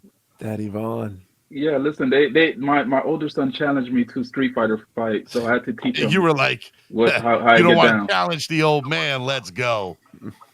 Exactly. Let's go. So they all got a couple, fireballs, a couple of dual gets, some tiger uppercuts, and a couple of Hey, DDTs. do you have any inside pool. information on why Level 2 Noob is I have no clue. I don't know what you did. What did I do? I wasn't even on for the last 5 days. Oh, Yeah, your I cut off everything for 5 days too, so I have no idea either. What did I do? I have no clue what you did. He should still be on Discord, so you should go there and try to fix it, Steve. No, he's not. No. I didn't But do nothing. I'm excited about today's game. I'm not gonna be. I'm Today's excited game. about Sunday. I'm ecstatic. I know I fixed it Sunday. It feels like. Listen, I can't wait, Steven. I need this kickoff to happen now. But I'm excited. I'm gonna be out there, as you know. You're coming to the game? What else? Yeah, I'm gonna be out there. Okay, so are you I'm gonna gonna be out there with Batman. Can you get out Friday? Can you come to the show on Friday morning? I can't make it on Friday because Friday we have a whole routine of dropping my kids off. So I have to drop one of my kids off at school, and my wife drops them off. We got to pick them up at a different routine. The pickup is a whole You network. can't make so an I won't be able to exception make it for there till one Friday day? evening or Saturday morning. So when are you coming out here? How my kids gonna get to Friday evening or probably Saturday morning? Okay. All right. He's a dad, man. Hold Family man. on real Yeah. quick. I got somebody, I believe, new in the background. Give me 1 second. I'm gonna bring one other person out. Chris, are you new? What's up, Hey, man? how you doing? Welcome to the show. Hello? Yes. Yeah, we can Chris, hear you. We can hear you, man. You were new. I saw you in the background. I wanted to bring you on. You got Yes. Vaughn and Chris. There we go. The great Von Joe. Chris, you're breaking up though. No, I'm doing better now. What's up? What's up, man? You're on, man. I'm trying to. I was supposed to end the show at noon. It's 12:30. So We keep getting more people. I know, Chris. Chris, All right, Steven. I'm gonna fall off. I'm gonna drop off. I'm gonna I let you. wanted end it you to with be the Chris. final thought of the day. Hold on, Bon Joe. Chris, final thought, man. Yes. What's up? Final thought of the day, Chris. We're wrapping up, man. I just wanted to bring you on because I saw somebody new in the background, and I always love new people when they come on. All right. I'm ready. Okay. All right, Chris, you need to come on tomorrow on Wildin' Out Wednesday because we're ending the show, bro. Okay. I appreciate you coming on, man. Thanks for supporting. Yes, sir. All right, man. Be good. I was trying to bring him on. I was trying to, I guess he couldn't hear me all the way through. Bon Joe, final thought, sir. Final thought. And you're on mute. You're on mute, Von Joe. My bad. Final thought is we cannot lose. It's unacceptable for us to lose game one. So it's not even a thought. It is not I don't even want to be a close game. I don't. Batman was right. Lewis said we're fighting people in the stands. I'm joining him.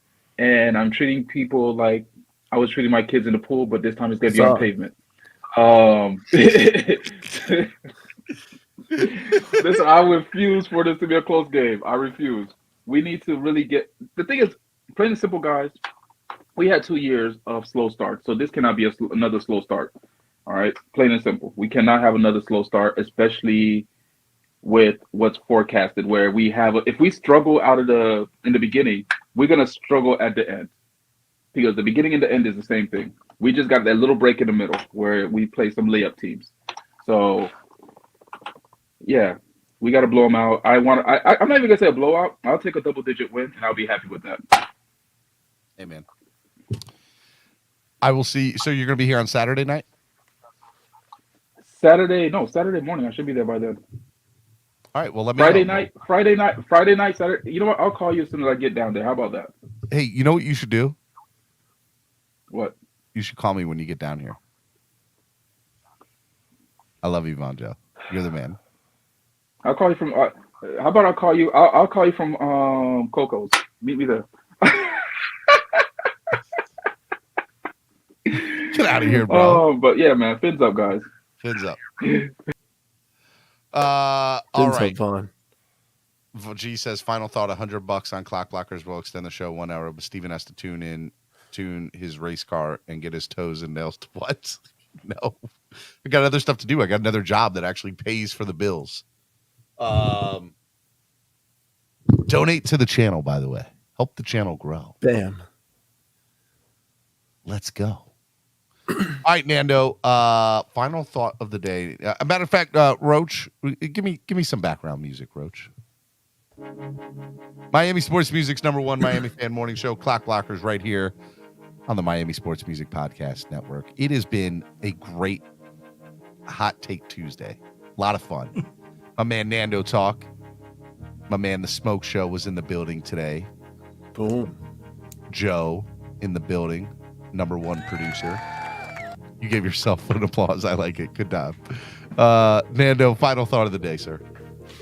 Final thought of the day. Well, like we've all been saying, it's a must win for the Dolphins. It's crazy to say week 1, but we got to go out there. We got to punch the Patriots up. We're going to win. I think it's 30-20. I don't see the Patriots dropping that much points on us. We're going to go out there. The offense is going to light it up finally. It's going to be fun to be back in Hard Rock, guys. I'm excited to go to the game. I hope you all are too. Please support our Dolphins, guys. It's going to be a fun one. Check us out on Friday. I'm excited for that in-person at Dirty Sportswear. It's going to be a good one. Sunday at East 32. And then, it's going to be a good time, guys. It's going to be a good football time, guys.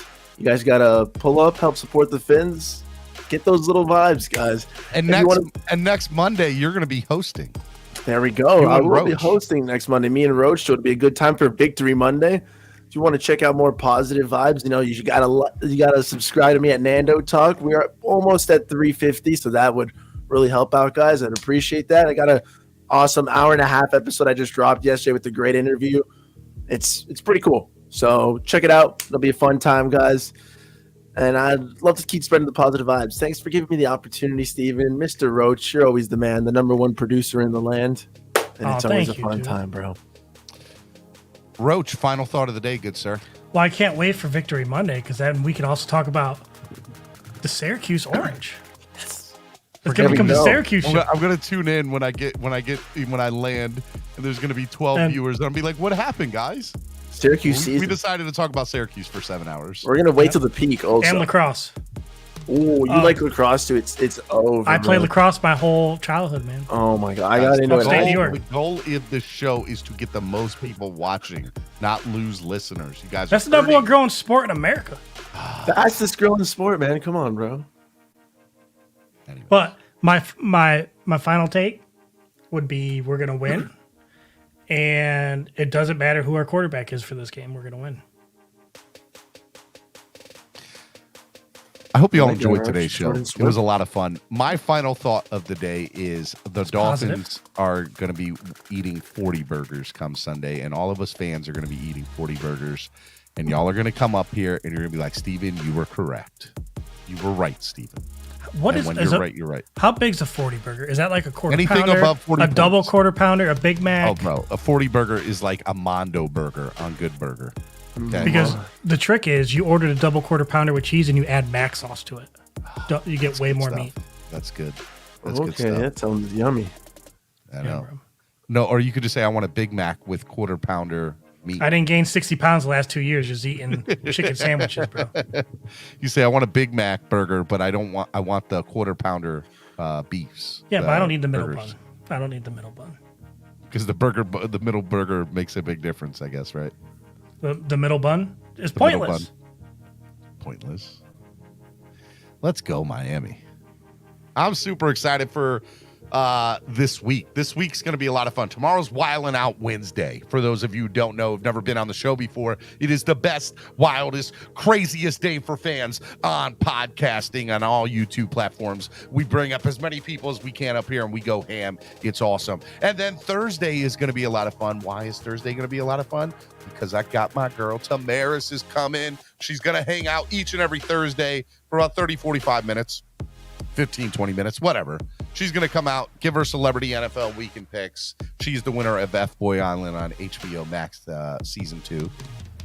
So make sure you guys check out Tamaris. Go follow her on Instagram and Twitter and all that fun stuff. And TikTok. But Tamaris is going to come up here. She knows absolutely nothing about like picking games, but she wants to see how good she is compared to the people that do it on a week in, week out basis. So I think that'll be a lot of fun. And then Friday, we're going to be at Dirty Sportswear live in Oakland Park. Friday, September 9th, 9 a.m. to noon. We're going to be there. I hope you are too. It's starting to sound like there's going to be some people there. We're going to have a little bit of it's going to be good times. A live show. A live show, Nando. Live show is going to be an amazing time.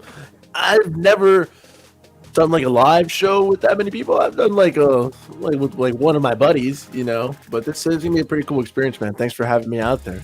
I know it's gonna be a lot of fun. Steven, you need to go to Topgolf this week, leading up to the game, get some practice in. Oh yeah, you definitely need to get some reps in, Steven. The Tail Greeter pregame show will be on Sunday. For those of you who don't know, that's live at East 32 Dolphins Tailgate, which is East 22 in the orange parking lot, everybody. If you want to have food and beverage at the tailgate, download the Tail Greeter app today. Get your tickets there. It's worth every penny. Buy your tickets to the East 32 Dolphins tailgate for the Patriots game. It's going to be fun. I'll be there from 10 a.m. to noon live, doing the live pregame show. And by the way, the gentleman that you will see at all these events is the Honorable Solo D. He will be at all these events hanging out with us. Nando's going to stop by for the pregame show too. He's going to hang out.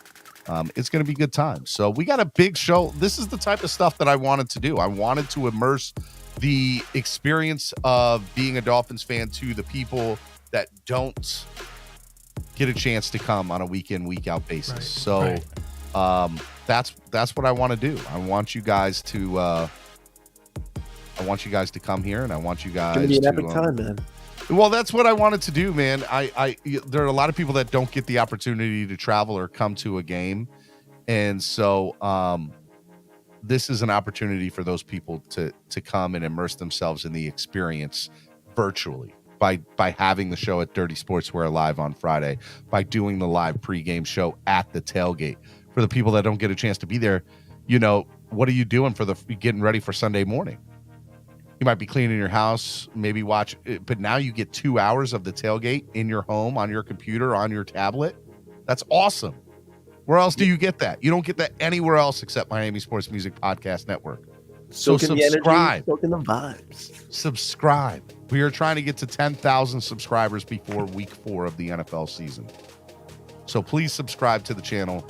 Help the channel grow. We can't do it without your help. Donate to the channel. There's a lot of stuff we want to do, and we can't do that, honestly, without a lot of these monetary funds to be able to have the internet and get the equipment that we need and do the things that we need to do. I want this to be a great experience for everybody who's watching, everybody who's there. Donate to the channel, like the show, share the show, subscribe, become a member of the family, everything.